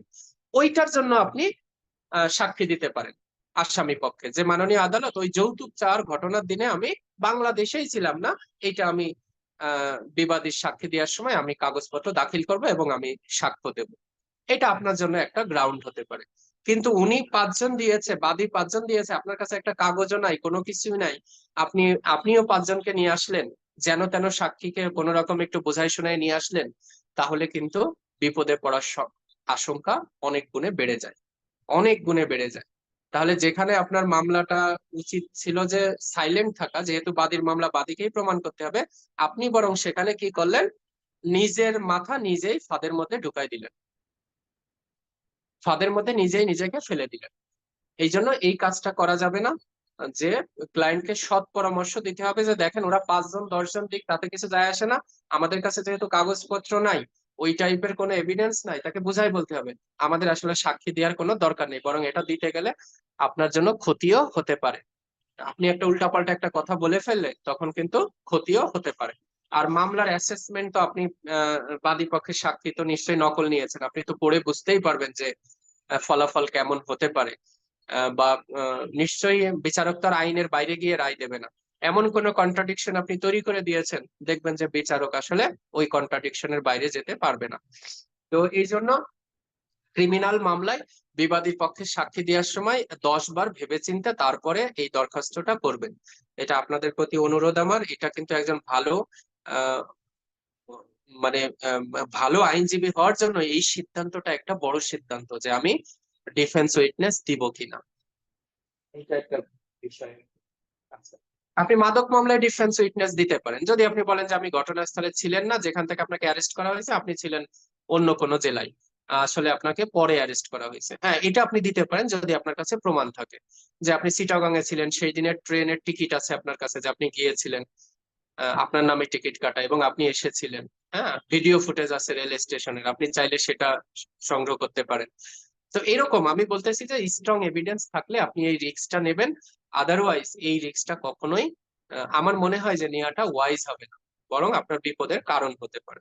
যেহেতু বাদীর মামলা বাদীকেই প্রমাণ করতে হবে, সেহেতু বরং বাদীর উপরেই ডিপেন্ড করা উচিত। এটা তো একদম ক্রিমিনাল জাস্টিস সিস্টেমেরই একটা বড় প্রিন্সিপাল, বাদীকেই বরং তার মামলা প্রমাণ করতে দেওয়া উচিত। আচ্ছা, এটা গেল। আর এরপরে যুক্তি তর্কের সময় যেটা হয়, যৌতুক মামলায় সবকিছু তুলে ধরবেন, বাদীর যে ত্রুটি আছে, সাধারণত জবানবন্দিতে কারো ত্রুটি খুব একটা থাকে না, জেরাতে গিয়েই সেটা বের হয়ে আসে, জেরাটা বারবার অ্যানালাইসিস করতে হবে। বাদীও যেমন তার কি বলে, বাদীও যেমন তার বাদী পক্ষের লয়ার তার বাদীর বক্তব্য তুলে ধরবে, বিবাদী পক্ষের লয়ারের কাজ হলো যে বাদীর জেরাতে যা বলেছে সেটাকে ডিফেন্ড করা। এখানে যারা আপনারা সেমিনারে অংশগ্রহণ করেছেন তারা কেউ বাদী পক্ষে থাকবেন, কেউ বিবাদী পক্ষে থাকবেন, দুই পক্ষেই কিন্তু আপনাকে অভিনয় করতে হবে, মানে দুই পক্ষেই আপনাকে কাজ করতে হবে সারা জীবন, একবার বাদী একবার বিবাদী। এখন আহ যেটা হয় যে আপনার জেরার পয়েন্ট গুলো একটু বেশি করে অ্যানালাইসিস করতে হবে। এটা হলো অ্যাপ্রিসিয়েশন অফ এভিডেন্স। এটাকে বলা হয় যে সাক্ষ্য পর্যালোচনা। সাক্ষ্য পর্যালোচনার ক্ষেত্রে আপনি সবচেয়ে বেশি বিবেচনা করবেন হলো জেরা। একজন বাদী বা বিবাদী জেরাই কি বলেছে ওইটাই হলো আসল তথ্য। জবানবন্দিতে তো সবাই সবার পক্ষে বলবে, এটাই স্বাভাবিক নিয়ম। এখন একটা বিষয় আমরা একটু দেখে নেই, সেটা হলো যে অনেক সময় এরকম কিছু কথা থাকে। আমাদের সাক্ষ্য আইনে একটা টার্মস আছে, আপনারা হয়তো এটা কখনো পড়েছেন কিনা আমি জানি না। এটা আপনারা পাবেন, এটাকে বলা হয় রাস্টিক উইটনেস। রাস্টিক উইটনেস হলো এই টার্মটা আপনারা পড়েন নাই, অধিকাংশই পড়ার কথা না। এই রাস্টিক উইটনেস এটার মানে হলো গ্রামে স্বল্প শিক্ষিত বা অশিক্ষিত, স্বল্প বা অশিক্ষিত, সহজ সরল সহজ সরল মানুষের সাক্ষ্য। এটা খুবই গুরুত্বপূর্ণ একটা টার্মস, কিন্তু আমাদের কপাল খারাপ যে এই বিষয়গুলো আমাদের এভিডেন্স অ্যাক্টে কিন্তু ওইভাবে পড়ানো হয় না। এই রাস্টিক উইটনেস যিনি আছেন ইনি হলেন গ্রামের একজন অশিক্ষিত বা স্বল্প শিক্ষিত, অশিক্ষিতই বলা যায়, সহজ সরল একজন মানুষ। দেখবেন গ্রামের কিছু মানুষ আছে খুবই সহজ সরল, এটা বাস্তব বাস্তব কথা। অনেকে আছে শহরের মানুষ থেকেও চালাক, কিছু আছে ফাঁকিবাজ বাটপার, গ্রামে এগুলো আছে। বাট কিছু মানুষ আছে আসলেই খুব সহজ সরল, যাদের দেখলে আপনার খুব শ্রদ্ধা আসবে যে আসলে উনি দিন আনে দিন খায়, কারোর সাথে ঝামেলা করে না, ঝগড়া করে না। হ্যাঁ, খুব সুন্দর একজন মানুষ, নিরিবিলি, অশিক্ষিত হলেও একদম সহজ সরল একজন মানুষ। আচ্ছা, তো এই মানুষগুলো যখন সাক্ষী দিতে আসে, এদের এদের পয়েন্ট গুলো আপনারা মনে করতে পারেন যে বিচারক কি ব্যাপার, উনি তো একটা কথা বলছিল, বিচারক সেটা বিবেচনায় নিল না কেন? এই টার্মটা আপনার জানা নাই বিধায় আপনি হয়তোবা মনে মনে বিচারককে দোষারোপ করতে পারেন, আদালতকে দোষারোপ করতে পারেন। যেমন এই গ্রামের সহজ সরল মানুষ যখন সাক্ষী দিতে আসে, তারা কিন্তু দেখবেন সঠিকভাবে ঘটনার তারিখ বলতে পারে না। এটা খেয়াল করবেন। বলে যে যৌতুক চাইছে কবে, বলে আহ কত 1920 সালে। দেখেন কি বললো, বললো 1920 সালে যৌতুক চেয়েছে। অর্থাৎ সে বলতে চাইছিল 2020, কিন্তু সে বলে ফেললো 1920। তখন কিন্তু তার জন্ম হয় নাই। ওই সাক্ষীটা বলে ফেললো 1920 সালে, তখন কিন্তু ওই সাক্ষী নিজেরই জন্ম হয় নাই। আর যৌতুক চাওয়ার ঘটনা তো দূরে থাকে, 100 বছরের ব্যবধান। এখন আপনি যদি আইনজীবী হিসাবে বলেন যে মাননীয় আদালত, উনি যা বলছে আপনি তাই লেখেন, মাননীয় আদালত 1920 সাল লেখেন, এটা কি কোনো ওয়াইজ কথা হবে বলেন? আপনি একজন বিজ্ঞ আইনজীবী হিসাবে আদালতকে বলতে পারেন যে উনি 1920 বলছে, ওইটাই লিখতে হবে, মাননীয় আদালত ওইটা নেন, মাননীয় আদালত ওইটা লেখেন, বলা যাবে এটা?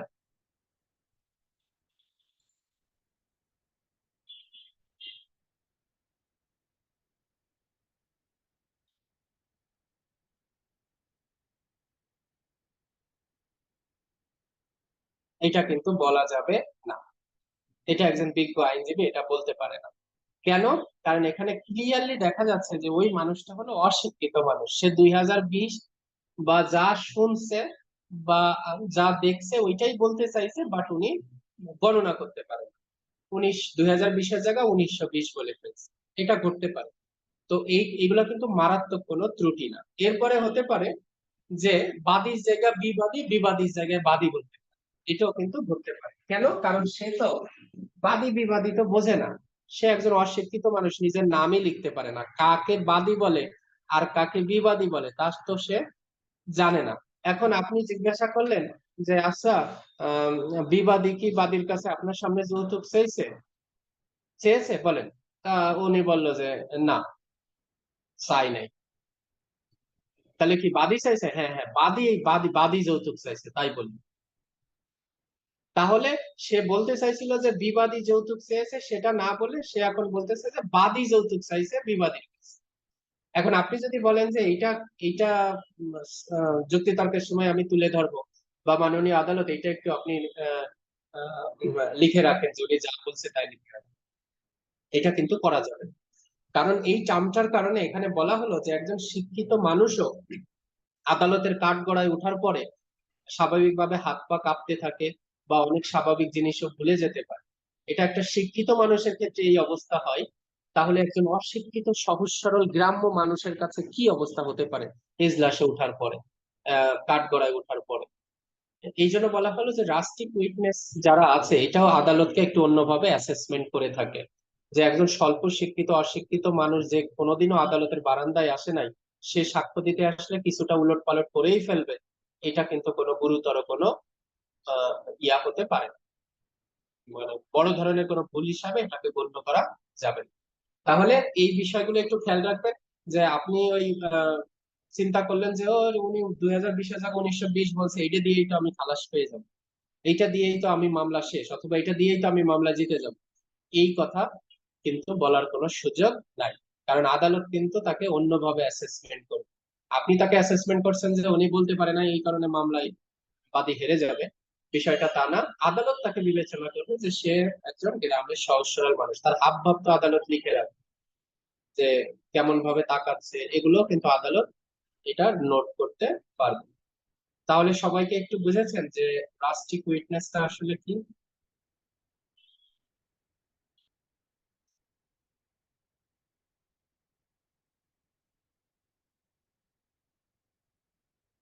হ্যাঁ, এই জন্য এই রাস্টিক উইটনেস এর পয়েন্ট ধরে কিন্তু আপনি চুপচাপ বসে থাকলে আপনার মামলা কিন্তু ক্ষতি হবে, আপনার ম্যাটেরিয়াল জায়গাটা আঘাত করতে হবে, যেটা শক্তিশালী জায়গা শক্তিশালী উইটনেসকে আঘাত করতে হবে।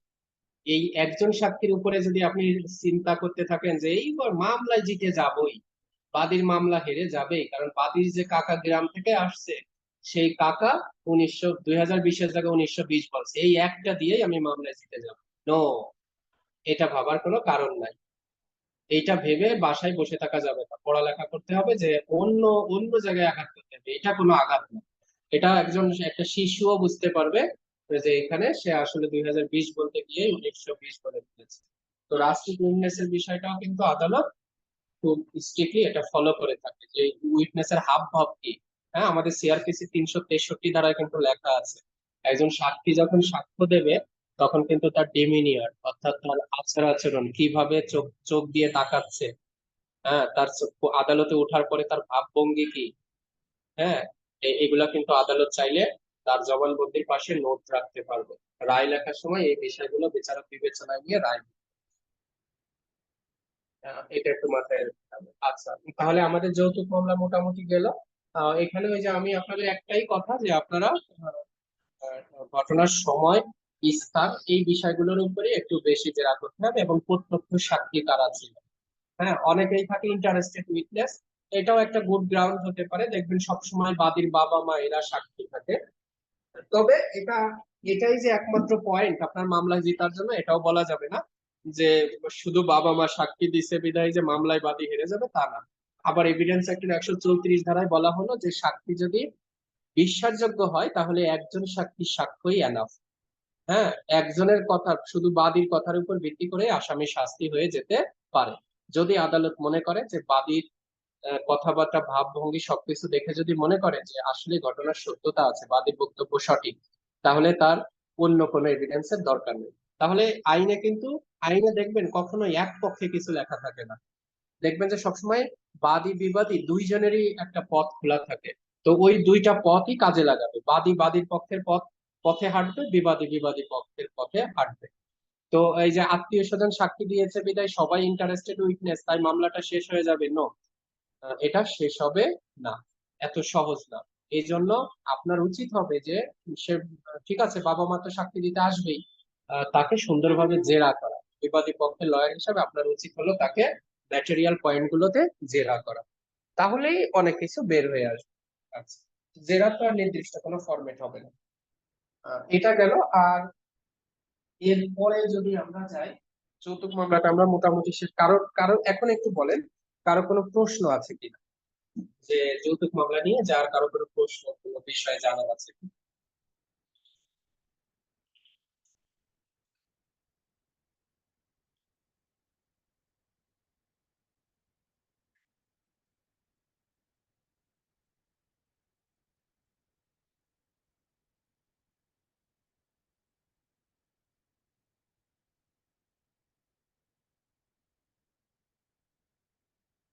আচ্ছা, এখন একজন একটা প্রশ্ন করেছো, আজকে নারী শিশু মামলা নিয়ে একটু কথা বলার ছিল। হ্যাঁ, এটা বলবো।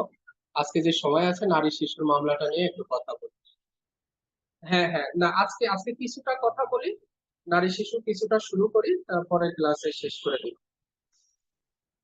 নারী শিশুতে একটা বিষয় একটু গতকালই এই প্রশ্নটা করেছিলাম, এখানে আজকে একজন আর একটা প্রশ্ন করেছে, একটু দেখে নিই আমি।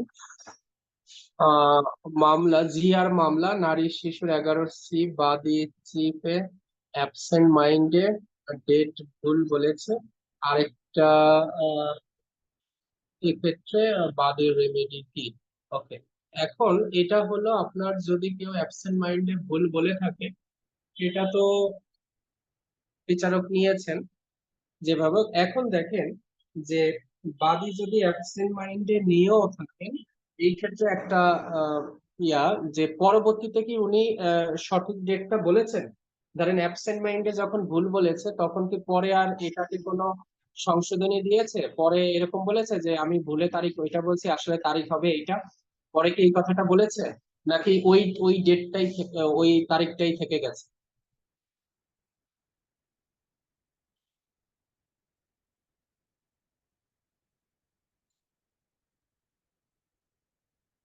আচ্ছা, এখন ধরেন আহ, অনেক সময় এটা সংশোধনী দেয়, অ্যাবসেন্ট মাইন্ডেড যে কেউ হতে পারে, বিচারকও কিন্তু অনেক সময় অ্যাবসেন্ট মাইন্ডেড হয়ে যায়। কোন একটা ঘটনা দেখলে তার জীবনের নিজের কাহিনীর কথা মনে পড়ে যায়, তখন 2 মিনিটের জন্য তার কিন্তু শেয়ার হয়তো বা তার মন পটে থাকে না। এটা বিচারকও তো মানুষ, তারও এটা হতে পারে, একজন সাক্ষী হবে, এটা খুবই স্বাভাবিক। আহ আচ্ছা, এখন বিষয়টা হলো যে এটা কি মামলা একটু কি বলা যাবে যে মামলাটার কি কি টাইপের, কোন ধারায় মামলা ছিল? একটু কি বলা যাবে তারিখটা কতটা ভাইটাল, একটু দেখা উচিত ছিল। কি মামলা একটু বলেন।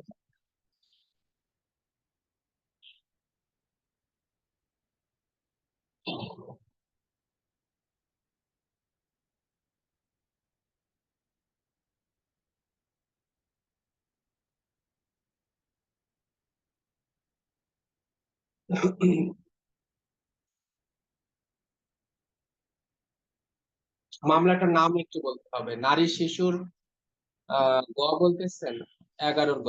খুবই চমৎকার, এটা কোনো সমস্যাই নেই, কোনো সমস্যাই নাই, তারিখ 100 বার ভুল বললেও সমস্যা নেই। কেন নাই আমি বলে দিই। আচ্ছা, হ্যাঁ, এটা এটা একটু আসি আপনার প্রশ্নটা, পরে আসি যে একই সাথে নারী শিশুর মামলা আর একই সাথে যৌতুকের মামলা, একই সেম বিষয় নিয়ে বা সামান্য উলট পালট আছে, ওইটা পরে আসি। যেটা অ্যাডভোকেট লিজা জিজ্ঞাসা করেছে যে অ্যাবসেন্ট মাইন্ডেড হয়ে 11-র গ ধারায় বাদী হয়তো ইমোশনাল হয়ে গিয়েছিল বা কোনো কারণে সে এক ঘটনার তারিখটা ভুল বলেছে, ওকে, মৌখিকভাবে ভুল বলেছে। তাহলে আমাদের এভিডেন্স অ্যাক্টের একটা বিধান আছে যে সম্ভবত সেকশন 91, হ্যাঁ, 91 এবং 92, এই দুইটা ধারা একটু পড়তে হবে। এই 91 আর 92 ধারায় বলা হয়েছে এভিডেন্স অ্যাক্টের যে মৌখিক সাক্ষ্য থেকে দালিলিক সাক্ষ্য প্রাধান্য পাবে। হ্যাঁ, তার মানে ডকুমেন্ট অথবা রিটেন স্টেটমেন্ট যেটাই আমরা বলি, written document must be prevail over the oral evidence, অর্থাৎ রিটেন এভিডেন্স ওরাল এভিডেন্সের উপরে প্রাধান্য পাবে। এখন ধরেন বাদী বলল অ্যাবসেন্ট মাইন্ডেড হয়ে যে ঘটনাটা ঘটেছে 1/7/2023, এইটা 1/7 অর্থাৎ জুলাই মাসের 1 তারিখের ঘটনা, কিন্তু সে সেখানে বলে ফেললো আহ, ঘটনাটা এই তারিখে, কিন্তু সে বলে ফেললো 1/8, যেটাই বলুক 1/8/2023, ধরেন এরকম বলে ফেললো, 1 মাস 2 মাস বা এরকম একটা ডেট হেরফের হয়ে গেছে। এখন দেখেন সে কিন্তু 11-র গ ধারায় একটা এমসি জমা দিয়েছিল মামলায়, এর ন্যূনতম একটা মেডিকেল স্লিপ জমা না দিলে কিন্তু 11-র গ ধারার মামলাটা হবে না বাংলাদেশে। তাহলে সে কিন্তু একটা মেডিকেলের একটা স্লিপ জমা দিয়েছে যেদিন সে হাসপাতালে গিয়েছে, অর্থাৎ হয় ঘটনার পরের দিন গিয়েছে অথবা ঘটনার দিনই গিয়েছে, সাধারণত এরকমই হয় 1-2 দিনের মধ্যে। তাহলে কেউ যদি ভুলক্রমে অ্যাবসেন্ট মাইন্ডেড হয়ে একটা তারিখ উলট পালট বলেও ফেলে ঘটনার তারিখ, কিন্তু তার মেডিকেল, সে যেদিন মেডিকেলের ট্রিটমেন্ট নিতে গেছে এই তারিখটা কিন্তু মিথ্যা না, যেহেতু এটা ডকুমেন্টারি এভিডেন্স আছে যে সে হাসপাতালে গিয়েছিল, সে একটা প্রাথমিক একটা স্লিপ নিয়েছে। তাহলে সেখানে কি অ্যাডভোকেট লেজা, সেখানে নিশ্চয়ই একটা তারিখ আছে যে ডক্টরের কাছে গিয়েছিল ইমার্জেন্সি, না, এটা ওইদিকে আমি যাব না, ওইদিকে আমি যাব না। আছে, আর কিছু আপনার লাগবে না। ওইদিকে আমি গেলামই না যে আইও কি বললো, বা আর একজন উইটনেস, অন্যান্য উইটনেসরা তো নিশ্চয়ই আশা করি সঠিক তারিখটাই বলবে। তো এইটা একজন বিচারক যখন ওই চেয়ারে বসে, আহ, সে কিন্তু এত কম জ্ঞান নিয়ে বসে না যে একজন লোক ভুলক্রমে একটা তারিখ উল্টো পাল্টা করে ফেলছে। কম্পিউটার পর্যন্ত ভুল করতেছে এখন। আপনি কম্পিউটারে যে ডেটা দিচ্ছেন সে কিন্তু ওইভাবে প্রসেস করতেছে না, উল্টাপাল্টা হ্যাং হয়ে যাচ্ছে। তো আমাদের মানুষের ব্রেন, যেখানে কম্পিউটার পর্যন্ত ভুল করতেছে এখনের যুগে, এত আধুনিক যুগে, সেখানে মানুষের ব্রেন ভুল করবে এটা খুবই স্বাভাবিক। মানুষের মেমোরি কিন্তু একদম ফলস প্লেইং, যে কোনো মুহূর্তে ভুল করতে পারে, যে কোনো মুহূর্তে উল্টাপাল্টা হতে পারে। তো এই আপনার যে ইয়াটা আছে, 11-র ধারায় যে স্লিপটা আপনি নিয়েছিলেন হাসপাতাল থেকে, এটাই এনাফ। এবং অন্য অন্য সাক্ষীর সাথে এটা কিন্তু ইয়া হবে, করাবোরেশন হবে, সমর্থন করবে। PW2, 3, 4 যারা সাক্ষী দেবে, আয়ু সাক্ষী দেবে, হ্যাঁ, চার, তারপরে আপনার এজাহারে বর্ণনা আছে। কোনো সমস্যা নাই, কোনো সমস্যা নেই। এটা এটা হলো একটা মিস্টেক, এটা বোনাফাইড মিস্টেক বলে আইনে। এটা মানে যে কোনো মানুষের সাথে এটা ঘটতে পারে। যে কোনো, ওই বিচারক নিজেও যদি বাদী হতো কোনো মামলায়, ওই বিচারকও এরকম একটা ভুল করতে পারতো। একটা মানুষ একটা তারিখ সবসময় সঠিকভাবে বলবে, এটা তো আশা করা যায় না। দু একটা জিনিস উল্টাপাল্টা হতেই পারে। তো বিচারক যখন রায় দেবে, ওই বিচারক কিন্তু কখনোই ওই বাদী শুধু একটা তারিখ ভুল বলছে আর কিছু না, ওই একটা তারিখ ভুল, এই কারণে বাদীর মামলাটা খারিজ করে দেবে, এত সহজ না। এত মানে সস্তা ব্রেন নিয়ে বিচারক ওইখানে বসবেন। সে এখানে সারকামস্টেন্সিয়াল এভিডেন্স আছে, রিটেন এভিডেন্স আছে, মানে ডকুমেন্টারি এভিডেন্স আছে, আদার্স সাক্ষীদের এভিডেন্স আছে, সবগুলো করাবোরেশন করতেছে। শুধু বাদী ভুলক্রমে একটা কথা বলে ফেলেছে, মানুষ তো সরি বলারও তো একটা সুযোগ দেওয়া উচিত একজন বাদীকে, যে এটা আসলে দুঃখিত এইভাবে হয়ে গেছে, সে সে সুযোগটাও পেল না, এরকম হয়ে গেছে। তো এই রিটেন ডকুমেন্টের কারণে এবং অন্যান্য সাক্ষীদের করাবোরেশনের কারণে এটা কোনো বিষয় না, এটা নিয়ে আপনার টেনশনের কোনো কারণ নাই। অবশ্যই না, না, না, লিজা, আপনি এটাই বলবেন যে দেখেন মাননীয় আদালত, সে মেমোরি লস হয়ে গেছে হঠাৎ করে, বা ইমোশনাল হয়ে গেছে, যার কারণে সে ঘটনাটা তারিখটা ভুল করেছে, বলতে ভুল করেছে। কিন্তু তার তো সে যে দেখেন এই যে ঘটনার একদিন পরে বা সেই দিনই যে হাসপাতালে গিয়েছিল, এই যে সেটা আছে, আমার PW2 সমর্থন করেছে, 3 সমর্থন করেছে। তাহলে আপনার অনেকগুলো প্রিন্সিপাল এখানে অ্যাপ্লাই করতে হবে যদি বিচারক এটাকে স্ট্রিক্টলি ধরে বসে। সেটা হতে পারে কি, কিন্তু আপনি যদি আইন জানেন, আপনাকে কিন্তু দমানো কঠিন হয়ে যাবে। এখানে আপনার একটা ইয়া হতে পারে যে আপনার আমাদের এভিডেন্স অ্যাক্টের যে 154 ধারা আছে, সরি 156 ধারা যেটা আছে, যে একটা সাক্ষী মিথ্যা বলতে পারে কিন্তু পরিবেশ কখনো মিথ্যা বলে না। সাক্ষী মিথ্যা বলতে পারে, পরিবেশ কখনো মিথ্যা বলে না, পরিস্থিতি কখনো মিথ্যা বলে না। তাহলে আমার সাক্ষী তো মিথ্যা বলে নাই, হয়তো বা ডেটটা বলে নাই, কিন্তু যাবতীয় সারকমস্টেন্সিয়াল এভিডেন্স, আয়ুর সাক্ষী, মেডিকেল সনদ, রিটেন স্টেটমেন্ট, ডকুমেন্ট পর্যন্ত আমার পক্ষে। তাহলে এটা আমার মনে হয় বিচারকের বুঝতে খুব বেশি কষ্ট হবে না। আর বিচারক, আমি তো বললাম যে এত নর্মাল ধারণা নিয়ে একজন বিচারক ওই চেয়ারে বসে না। বিচারকও তো নিজের সাথে চিন্তা করতে পারে যে আমিও তো এটা ভুল বলতে পারতাম, 7-এর জায়গায় 8 বলেই ফেলতে পারতাম। এটা কি জীবনে সংশোধনযোগ্য না? এই একটা তারিখের কারণে আমাকে যে অত্যাচার করলো, আমাকে যে মাইর দিল, এটা একটা তারিখের কারণে মিথ্যা হয়ে যাবে? তো এটা আপনার চিন্তা করার বিন্দু মাত্র কারণ নেই। হ্যাঁ, অবশ্যই যুক্তিতর্কতে আপনি এই পয়েন্টগুলো তুলে ধরবেন। নিশ্চয়ই আসামি পক্ষ এটাকে সুযোগ নেবে যে স্যার সে সঠিকভাবে উত্তর, ঘটনার তারিখটা পর্যন্ত বলতে পারে নাই। তখন আপনি বলবেন যে সে অ্যাবসেন্ট মাইন্ডেড হয়ে এটা বলেছে, কিন্তু আমার রিটেন ইয়া আছে। এবং এভিডেন্স অ্যাক্টের 191 এবং 92 ধারায় বলা হয়েছে যে documentary evidence shall prevail over the oral evidence. তো ওরাল এভিডেন্স আবার প্রাধান্য পায়, এবং সার্কমস্টেন্সিয়াল এভিডেন্স দিয়ে আমি সমর্থন করতে সক্ষম হয়েছি যে ঘটনা ওই তারিখেরই। একজন মানুষ ভুল বলতেই পারে। আমরা পরীক্ষার খাতায়ও আহ, কত কিছু ভুল লিখে আসছি। পলাশির যুদ্ধের তারিখটা পর্যন্ত কতজন ভুল লিখে আসছে। তার মানে কি সে খারাপ ছাত্র হয়ে গেছে? হয়তো বা তারিখটা তার মনে নাই। তো এরকম না বিষয়টা, আপনার এটা চিন্তা করার কিছু নাই। অন্য সবকিছু দিয়ে আপনি কাভার করে উঠতে পারবেন। ম্যাটেরিয়াল কোনো ইরেগুলারিটিস বা ম্যাটেরিয়াল কোনো মিস্টেক না। আচ্ছা, আরেকটা বিষয় একজনে আমি বিশ্বাস করি যে অ্যাডভোকেট লিজা আপনার উত্তর পেয়ে গেছেন। এখন একজন একটা প্রশ্ন করেছে যে একই সাথে 11 গ ধারা এবং একই সাথে যৌতুক আইনে মামলা করেছে, ফ্যাক্ট মোটামুটি এক, পরে দেখা গেল যে সামান্য গরমিল আছে, কিন্তু ঘটনা মোটামুটি একই বিষয় নিয়ে সে মামলাটা করেছে। এইটা কখনোই চিন্তা করবেন না যে একই ঘটনা নিয়ে দুইটা মামলা করেছে বিধায় ক্ষতিগ্রস্ত হবে, কারণ দুইটাই স্পেশাল ল। আমি প্রথমে আজকের ক্লাসে বলেছি যে যৌতুক আইনে যে মামলাটা করে এটার কারণে যে আপনার নারী শিশুর 11 গতে করা যাবে না, বিষয়টা তা না। সে সামান্য একটু ঘটনাটাকে একটু চেঞ্জ করে সে 11 গতে যেতে পারবে। হ্যাঁ, এটা কিন্তু আসলে আপনার মানে বড় কোনো ইয়া না যে এটা গেল কেন। এটা জামিন শুনানির সময় বলা যায় যে সে একই বিষয়ে একটু চেঞ্জ টেঞ্জ করে একটু মডিফাই করে সে দুইটা মামলা করেছে, এগুলো আপনার জামিনের জন্য গ্রাউন্ড তৈরি করতে পারে। কিন্তু সে যে যৌতুকের মামলা করার পরে 11 গ ধারার মামলায় যেতে পারবে না, এটা বলতে পারবেন না কেন? ওই যে আমি আজকের ক্লাসের প্রথমেই উত্তরটা দিয়ে দিয়েছি যে এটা হলো যে যদি তার সাথে কোনো আঘাত থাকে, মেডিকেল স্লিপ থাকে, সেখানে যেতে পারবে। একই সাথে এই মামলা করার পরেও সে শুধু নর্মালি যৌতুক দাবির জন্য, যার একদিনও সে আমার কাছে যৌতুক চেয়েছে, সে এখানে আসতে পারবে। এটাকে কিন্তু আপনি আইনে বারিত করতে পারবেন না, কারণ দেখবেন যে সে কিন্তু কজ অফ অ্যাকশন আলাদা দেখায়। এটা একটু খেয়াল রাখবেন, কজ অফ অ্যাকশন আলাদা দেখায়। যদি আলাদা না দেখায়, হ্যাঁ হ্যাঁ, ওই যে একটু চেঞ্জ করে দিয়েছে যে পরে আবার। এখন আমাকে বলেন যে কজ অফ অ্যাকশনের ডেটটা কি এক? যদি কজ অফ অ্যাকশন একসাথে দেখায় তাহলে কিন্তু চলবে না। যদি তারিখটা একটু চেঞ্জ করে দেয় যে তার একদিন 2 দিন আগে, কজ অফ অ্যাকশন এক না, রাইট? এই যে অ্যাডভোকেট রায়হান, এইটাই আমি জানতে চাইছিলাম যে ওই যে কজ অফ অ্যাকশন মামলার যে কারণ উদ্ভব হয়েছে সেটাই সে আলাদা চেঞ্জ করে দিয়েছে, এই জন্য তার মামলাটা দুইটাই চলবে। একটা হলো নর্মাল মানে কোনো ফিজিক্যাল অ্যাসল্ট নাই সেটা চলতেছে, আর ওইটা হলো মারির জন্য, যৌতুকের জন্য, মারির জন্য দুইটা ঘটনা সে দেখাইছে।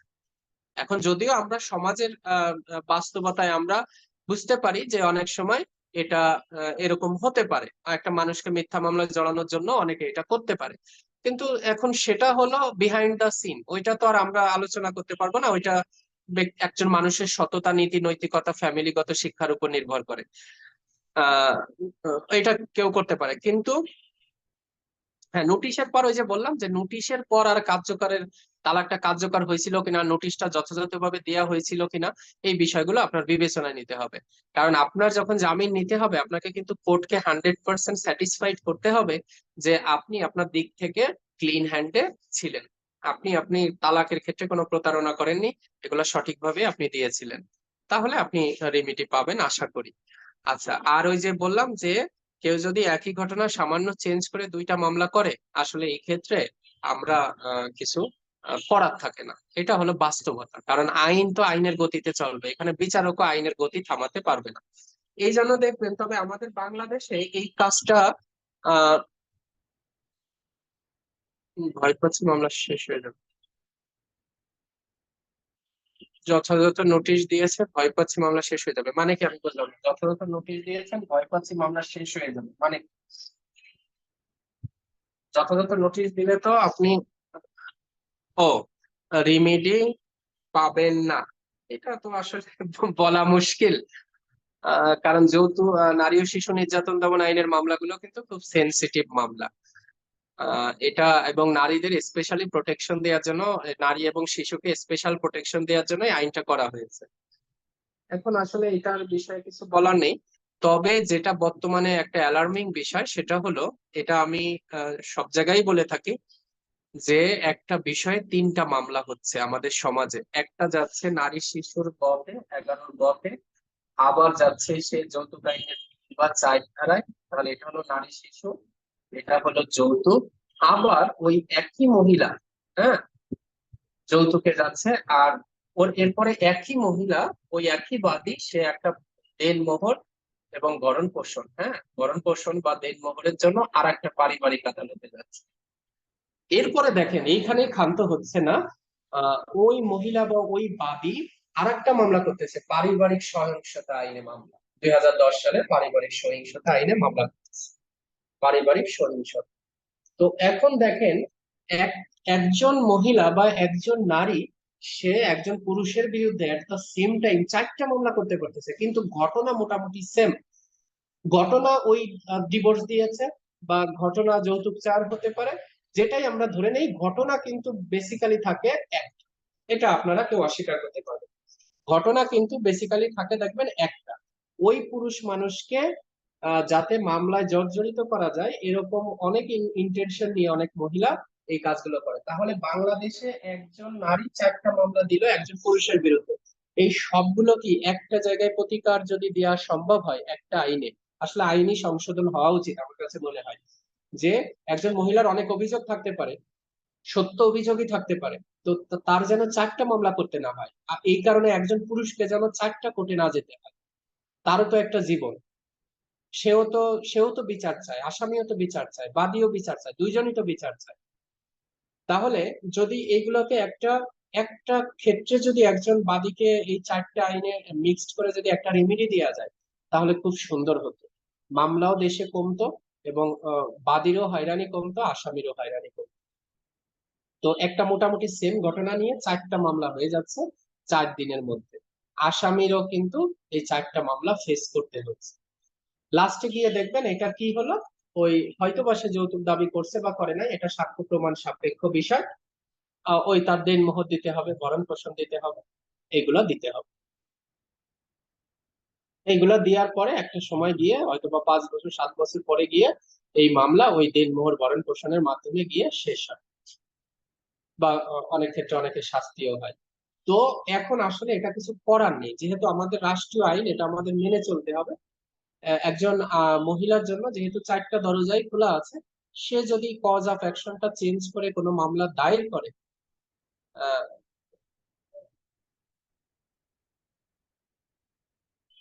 হ্যাঁ, যদি দায়ের করে, তাহলে আপনি কিন্তু বলতে পারবেন না যে আপনি মামলা দায়ের করতে পারবেন না। একজন বিচারক বলতে পারবে না কোনো মহিলাকে যে আপনি নারী শিশুর গতে করছেন বিদায় আপনি যৌতুকের মামলায় আসতে পারবেন না। এটা বিচারক বলতে পারে না আইনে। বা আপনি ভরণ পোষণের মামলা আপনি করতে পারবেন না, এটা কোনো বিচারক বলতে পারবে না। সুতরাং তার যেহেতু আইন তাকে সুযোগ দিয়েছে, আইন আমাদের অবশ্যই মানতে হবে। এখন আসামিরও এই 4টা মামলায় ডিফেন্ড করতে হবে, লাস্টে গিয়ে সাক্ষ্য প্রমাণে যেটা হয় সেটা তার মেনে নিতে হবে। এটা আর একটা বিষয় হলো যে নারী শিশু মামলায় কেউ একজন প্রশ্ন করেছেন যে যদি চার্জশিট আসে প্রতিকার পাবো কিনা, বুঝি নাই আমি। চার্জশিট আসলে প্রতিকার পাবেন কিনা, আপনি কোন পক্ষে? বাদী পক্ষে? বাদী পক্ষে না। চার্জশিট আসলে প্রতিকার পাবেন, এটা একজন বিজ্ঞ আইনজীবীর কথা হতে পারে না। চার্জশিটের কি কোনো এভিডেন্সিয়ারি ভ্যালু আছে? চার্জশিটের কি কোনো সাক্ষ্যগত মূল্য আছে আইনে? বিন্দু মাত্র 1%। 1% কি আছে? নাই। পুলিশ রিপোর্টের 1% মূল্য আইনে নাই। চার্জশিটের কোনো মূল্য নাই। চার্জশিটটা শুধু নেওয়া হয়, এটা অ্যাকসেপ্ট করা হয় যে আসামি বিরুদ্ধে কি কি ধারায় পুলিশ তদন্ত করে অভিযোগ পেয়েছে। এখন এই যে আমি আপনাদের প্রথম ক্লাসে পড়িয়েছিলাম, আপনাদের মনে আছে কিনা, নাকি আমি বলছি কি বলি না আমার জানা নেই। এই চার্জ গঠনের সময় পুলিশে ধরেন অনেক ধারা দিয়ে দিল, পুলিশে ধরেন 20টা ধারা দিয়ে দিল, কোন আইনের 1 2 4 5 এরকম বিভিন্ন ধারা দিয়ে দিল। এখন এটা ম্যাজিস্ট্রেট অ্যাকসেপ্ট করলো, অ্যাকসেপ্ট করে মামলাটা বিচারের জন্য পাঠিয়ে দিল ট্রায়াল কোর্ট। এখন ট্রায়াল কোর্ট কিন্তু একদম অন্ধের মতো করে পুলিশ যে চার্জশিট দিয়েছে সেই চার্জশিট অনুযায়ী চার্জ হতে হবে এরকম কোনো বাধ্যবাধকতা নাই। বিচারক ওই চার্জশিটের মধ্য থেকে সে যে যে ধারার অপরাধ হয়েছে মর্মে বিচারকের মনে হবে, তাহলে সেই ধারায় সে চার্জ করতে পারবে। ধরেন আয়ও তদন্তকারী কর্মকর্তা চার্জশিটে দিয়েছে আহ, ধরেন এরকম 300, আমি পেনাল কোড দিয়ে উদাহরণ দিচ্ছি, ধরেন 326, 307, হ্যাঁ 324 এরকম নানা ধারা দিয়ে দিয়েছে, 447, 448 নানা এরকম ধারা দিয়ে দিয়েছে। এখন যখন বিচারিক আদালত চার্জ করবে তখন এই সব ধারাতেই যে চার্জ করতে হবে এটা বিচারক বাধ্য। আবার আসামি ছিল ধরেন 7 জন, 7 জনকেই সেন্ট আপ আসামি করা হয়েছে, অর্থাৎ 7 জনের বিরুদ্ধে চার্জশিট দেওয়া হয়েছে। এখন বিচারিক আদালত যে 7 জনের বিরুদ্ধে চার্জ করবে এটা বলা যাবে, এটা বিচারকের ইচ্ছা। তাহলে বিচারক চাইলে কিছু ধারা থেকে ডিসচার্জ করে দিতে পারবে, যেমন সে রাখলো শুধু 326 আর 307,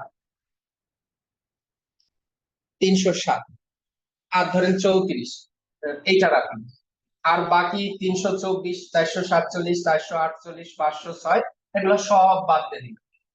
তাহলে চার্জশিটের কি মূল্য থাকলো? বিচারক তো ধারা বাদ দিয়ে দিয়েছে, অল্প কিছু ধারা রেখেছে। আবার তার মানে ধারা থেকে কিছু ধারা ডিসচার্জ করে দিন। আয়ও অনেক ধারা সাজেস্ট করেছিল, তার মধ্যে বিচারক ট্রায়াল কোর্ট কি করলো, অল্প কিছু ধারা রাখলো, তাহলে কিছু ধারাকে ডিসচার্জ করা হলো, বাতিল করে দেওয়া হলো। আবার ঠিক একইভাবে আসামিও কিছুর কারোর বিরুদ্ধে চার্জ হবে, কেউ ডিসচার্জ হবে, এটাও হতে পারে। আয়ও দিয়েছিল 7 জনের বিরুদ্ধে চার্জশিট, বিচারিক আদালত 3 জনের বিরুদ্ধে এই ধারায় চার্জ করলো, বাকি 4 জন ডিসচার্জ। তাহলে এটা বিচারিক আদালত ওই চার্জশিটকে কতটুকু গ্রহণ করবে, কোনো ধারা বাদ দেবে কিনা, কোনো আসামিকে বাদ দেবে কিনা, এটা বিচারিক আদালতের বিষয়। এটা চার্জশিটের কোনো ভ্যালু নাই। আবার এই চার্জশিটের উপরে দেখবেন, হ্যাঁ, দেখবেন যে চার্জশিটকে কোনো এক্সিবিট করা হয়, একটু খেয়াল করে দেখবেন। কোনো আইও যখন সাক্ষী দেয়, কোনোদিন কি দেখেছেন খসড়া মানচিত্র, সূচিপত্র এগুলা এক্সিবিট হয়, কিন্তু কখনো কি দেখেছেন চার্জশিট এক্সিবিট হয়? খসড়া মানচিত্র, সূচিপত্র, জব্দ তালিকা এগুলো আপনার এক্সিবিট হতে পারে, কিন্তু চার্জশিট এক্সিবিট হয় বা অভিযোগপত্র এক্সিবিট হয়, এটা কি কখনো দেখেছেন? না। কারণ কি? কারণ চার্জশিটের কোনো এভিডেন্সিয়ারি ভ্যালু নাই, এর কোনো সাক্ষ্যগত মূল্যই নাই। তাহলে কিভাবে এটা আপনার আহ আপনি বললেন যে চার্জশিট আমার বাদীর চার্জশিট আসলে আমি প্রতিকার পাবো কিনা, এটা কোনোভাবে এটা বলা যাবে না। কারণ চার্জশিটের আসলে কোনো মূল্য নাই, মামলা ডিপেন্ড করবে হলো যে আপনি ভালোভাবে সাক্ষ্য দিতে পেরেছেন কি, তাহলে আপনি জিতবেন। আর আসামি যদি ভালোভাবে জেরা করে আপনার সাক্ষীকে দুমড়ে মুচড়ে দিতে পারে, তাহলে আপনি মামলায় হেরে যাবেন, এটাই স্বাভাবিক। তো এই জন্য চার্জশিটের উপরে কোনো কথাই বলা যাবে না, এটা কোনো একটা কাগজ মাত্র, only a paper, nothing but. একটা পেপার ছাড়া, একটা কাগজ ছাড়া এর কোনো ভ্যালু নাই। মানে আমরা যখন ঝালমুড়ি কিনে খাই, তখন যেমন একটা কাগজে দেয়, ঠিক ওই চার্জশিটটা হলো ওরকম একটা কাগজ ট্রায়াল কোর্টের কাছে, আর কিছু না, এর আর কোনো ভ্যালু নাই, ভ্যালু নাই। সুতরাং যতই চার্জশিট দিক, এটা কারোর শাস্তিও হবে না, এটার উপর ভিত্তি করে কেউ খালাসও পাবে না। মামলা ডিপেন্ড করবে হলো বাদীর মামলা বাদীকে প্রমাণ করতে হবে। এই, আশা করি বুঝতে পেরেছেন। তাহলে চার্জশিটকে আমরা কোনোদিনই কোনো সাক্ষ্য হিসেবে গণ্য করব না। এটা কোনো মানে একটা জিনিসের তো মানে 5 পয়সারও মূল্য থাকে, কিন্তু চার্জশিটের 5 পয়সারও মূল্য নেই।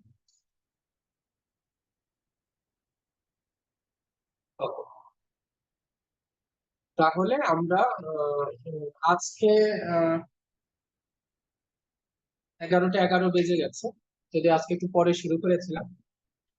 তাহলে আগামী ক্লাসে আমরা নারী শিশু নির্যাতন দমন আইনের উপরে আপনারা একটু আমাকে মনে করে দিবেন, ওইটার উপরে একটু চার্জশিট কিভাবে আসে, কিভাবে গৃহীত হয়, এটা একটু আলোচনা করব।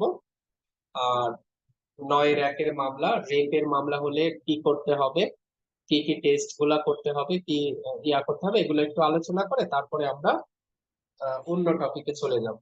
আশা করি যে আমরা আগামী 2 সপ্তাহে আর 4টা ক্লাস আমরা নিব।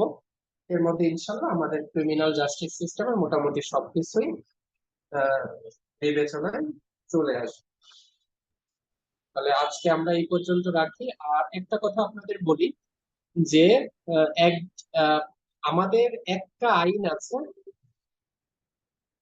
হ্যাঁ, সিভিল মামলা রেফারেন্সটা আমি দিয়ে দেবো। এটা শুধু সিভিল মামলা না, এটা ক্রিমিনাল মামলার ক্ষেত্রেও এটা আহ হ্যাঁ, 406, 420 নিয়েও আলোচনা করবো, আমাকে শুধু মনে করে দেবেন, আমি এখনো 406, 420-এর উপর 3-4 ঘন্টা আলোচনা করতে পারবো। আহ ঠিক আছে, বলে দিব। কিন্তু এখন 302, আচ্ছা এটাও আলোচনা করবো। এখন আমি যেটা বলি শোনেন, আপনাদের জন্য যেটা পরামর্শ, একজন ভালো আইনজীবী সবচেয়ে ভালো গুণ হলো 467, 68, আচ্ছা আলোচনা চাল চালিয়ে, একজন ভালো আইনজীবীর গুণ হলো সে কতটা ট্রায়ালে ভালো জেরা করতে পারে। এখন একটা জিনিস খেয়াল করবেন, আমাদের একটা আইন আছে বাংলাদেশে যেটা যদি আপনি ভালো না জানেন, তাহলে অন্য কোনো আইন ভালোভাবে না জানলে সমস্যা নাই, কিন্তু একটা আইন আছে এটা আপনাকে সিভিল মামলায়ও খুব ভালোভাবে জানতে হবে, ক্রিমিনাল মামলায় ভালোভাবে জানতে হবে। সেই আইনটা হলো এভিডেন্স অ্যাক্ট। 406 420 এর প্রচুর মামলা, এটা সঠিক। আচ্ছা, এখন এই সাক্ষ্য আইন, এটা কিন্তু সিভিল মামলায়ও যে সাক্ষ্য আইন দরকার, ক্রিমিনাল মামলার ট্রায়ালেও একই সাক্ষ্য আইন দরকার। তার মানে সাক্ষ্য আইনের প্রতিটা ধারা, প্রতিটা শব্দ যদি আপনি ভালোভাবে না বোঝেন, খালি ধারা না, প্রতিটা শব্দের ব্যাখ্যা আপনাকে জানতে হবে। যদি এই এভিডেন্স একটা যদি আপনার মাথায় অল টাইম সেট থাকে, তাহলে কোন প্রশ্নে আপত্তি দিতে হবে, কোন প্রশ্ন বিচারক নিতে পারবে না, কোন প্রশ্ন বিচারক নিতে পারবে, আপনি আইন অনুযায়ী কথা বলতে পারবেন। সাক্ষ্য আইনে যদি কারোর দুর্বলতা থাকে, যদি কারোর দুর্বলতা থাকে, তাহলে কিন্তু জীবনেও ভালো অ্যাডভোকেট হতে পারবেন না।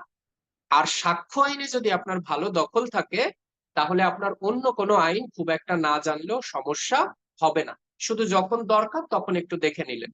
কিন্তু সাক্ষ্য আইনটা হলো অনেকটা মুখস্থর মতো রাখতে হবে, যে আমি এই এই এই ঘটনার সাথে আমার এই ধারাটা দরকার, এটা দিয়ে আমার কথা বলতে হবে। এই জন্য এটা আপনারা অবশ্যই সাক্ষ্য আইনটা আপনারা পড়বেন। দেখেন, সাক্ষ্য আইনের জন্য আপনি যদি ভালো বাংলা বই চান, তাহলে আমি বললাম যে আমার একটা বই 1 মাসের মধ্যে বের হবে। আপনি যদি এটা নেন, আপনার টেবিলের বেস্ট বই হবে আমি আশা করি। এটা আমার বই এই কারণে বলতেছি না, কারণ আমি জানি। আর যদি আপনি ইংলিশ বই নিতে চান, এই পর্যায়ে এখন নজরুল ইসলামের ইংলিশ বই আছে, নজরুল ইসলামের। এখন এই বইটা ইংলিশে লেখা, আপনি কতটা ভালোভাবে বুঝতে পারবেন এটা আপনার উপর, তবে বইটা চমৎকার ইংলিশে। এখানে কিন্তু একটাও বাংলায় লেখা নাই, টোটাল বইটা ইংলিশে। আর আমি যে বইটা লিখেছি, ওয়াজেদ ভাইও জানে, এই বইটা হলো ইংলিশ এবং বাংলা, ইংলিশ এবং বাংলা, এবং যত অ্যাপিলেট ডিভিশনের যে রায়গুলো আছে, যেমন আপনার শত্রু সাক্ষী, ডাইং ডিক্লিয়ারেশন, হ্যাঁ, তারপরে ধরেন কনফেশনাল স্টেটমেন্ট, মানে প্রত্যেকটা প্র্যাকটিক্যাল বিষয়, প্রত্যেকটা ওয়ার্ড পর্যন্ত আমি ব্যাখ্যা করার চেষ্টা করেছি। এটা যে আমার নিজের বই এই কারণে বলতেছি না, এটা হলো প্রত্যেকটা পেজ যখন আপনি উল্টাবেন, তখন আমার কথার সাথে আপনি মিল পাবেন। তো যদি আপনারা এটা নিতে চান, একটু ওয়েট করতে হবে। আদারওয়াইজ আমার খুব ভালো বাংলা বই সম্পর্কে আমার ধারণা নাই। খুব ভালো বাংলা বই না থাকার কারণেই আমি চেষ্টা করেছি একটা বাংলা বই লেখার। আর ইংলিশ বই আছে, নজরুল ইসলামের বই নিতে পারেন। তারপরে আপনার আহ ধীরাজলাল রতনলাল, যদিও এটা ইন্ডিয়ান পার্সপেক্টিভে লেখা, ওইটা একটু জটিলতা তৈরি হবে কিছু কিছু ক্ষেত্রে। এটা সাক্ষ্য আইনের ব্যাখ্যা, সাক্ষ্য আইনের ব্যাখ্যা।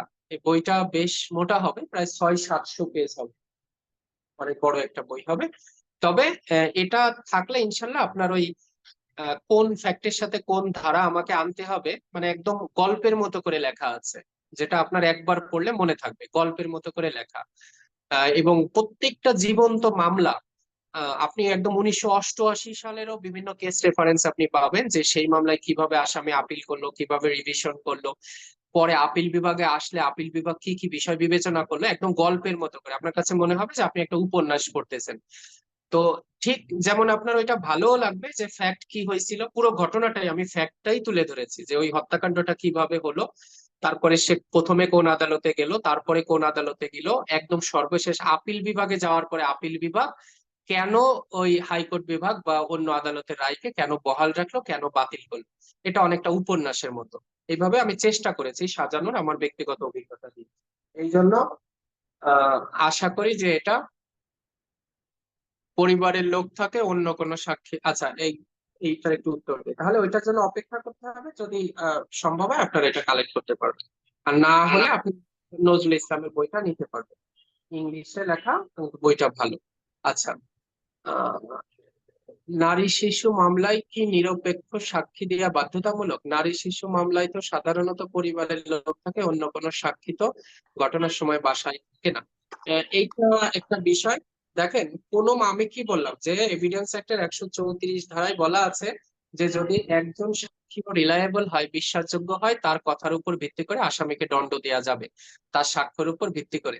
এই জন্য ইন্টারেস্টেড উইটনেস হলেই যে তাকে বিশ্বাস করা যাবে না, এরকম একটা প্রিন্সিপালও এভিডেন্স অ্যাক্টে নাই। বরং ইন্টারেস্টেড উইটনেস হলে একটু সতর্কতার সাথে বিবেচনা করতে হবে যে সে সত্য কথা বলতেছে কিনা।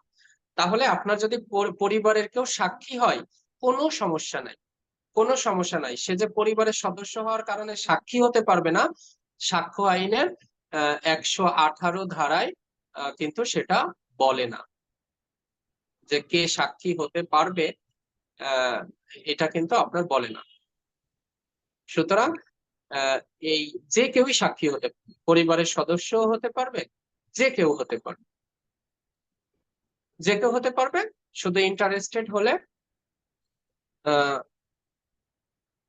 আর নিরপেক্ষ সাক্ষী নাই, এটা না খুব কমন একটা কথা, একদম খুবই কমন একটা কথা যে নিরপেক্ষ সাক্ষী নাই। এটা দেখবেন বলে একটা ঘটনা যখন ঘটে দেখবেন বাদী ঘটনাস্থল দেখায় তার নিজের বাবার বাড়ি। আচ্ছা আপনিই বলেন, আমাদের সমাজে কোনো নিরপেক্ষ লোক কি সাক্ষী দিতে কোর্টে আসে, আনা যায় তাদের? আপনারাই বলেন, বাদী বিবাদী যে পক্ষেই থাকেন, দেখবেন যে কেউ আসতে চায় না। নিজের খাওয়া খেয়ে কে এই শত্রুতা বাড়াতে যাবে? আপনার পাশের বাড়ি ঘটনা ঘটলে 10 জন দেখলেও তারা আসতে চায় না। কারণ কেন সে আসামির সাথে ঝামেলায় জড়াতে যাবে আপনার কারণে? কেন সে তার তাকে ডিঙিয়ে আপনার তার বিরুদ্ধে সাক্ষী দিতে আসবে, আসামির বিরুদ্ধে একজন লোক? কে এরকম কোনো ভালো মানুষ দুনিয়াতে এখন খুবই কম, কেউই আসতে চায় না। একজন সাক্ষীকে আনা এত সহজ না। আপনি বিশ্বাস না হলে আপনি কার একটা ঘটনার শিকার হন, দেখেন কেউ সাক্ষী হতে রাজি হবে না, কেউই আদালতের বারান্দায় আসতে চায় না। তো লাস্ট পর্যন্ত ওই পরিবারের লোক লোক আত্মীয় স্বজন এরাই সাক্ষী হয়, বাইরের কোনো লোক আসতে চায় না। যেদিন নিজে ভুক্তভোগী হবেন সেদিন বুঝবেন, দেখবেন যে কেউ সাক্ষী হতে চায় না। তো আদালতকে তো আমাদের সোশ্যাল কনটেক্সটও বিবেচনা করতে হয়। বাবা মা ভাই বোন চাচাতো ভাই বোন খালা খালু ছাড়া বাইরের ওই একদম যে নিরপেক্ষ একদম, সে আসতে চায় না, ঘটনা দেখলেও আসতে চায় না, এটা হলো বাস্তবতা। ঘটনা দেখলেও আসতে চায়। তো আদালত এই জন্য চায় যে সব সাক্ষীকে অ্যানালাইসিস করে, অ্যাসেসমেন্ট করে সত্যর মধ্য থেকে মিথ্যার মধ্য থেকে সত্যকে বের করে আনা। হাজার হাজার মিথ্যার মধ্য থেকে সত্যকে ফুটিয়ে তোলাই হলো জেরার কাজ বা আদালতের কাজ। তো ঠিক আছে, আজকে এই পর্যন্ত রাখি ইনশাল্লাহ। আর আগামী ক্লাস হয়তোবা আগামী শুক্র শনিবারে আপনাদের সাথে দেখা হবে। সেই পর্যন্ত সবাই ভালো থাকবেন, সুস্থ থাকবেন, দোয়া থাকবে। আজকে এই পর্যন্তই রাখি। আল্লাহ হাফেজ। আসসালামু আলাইকুম।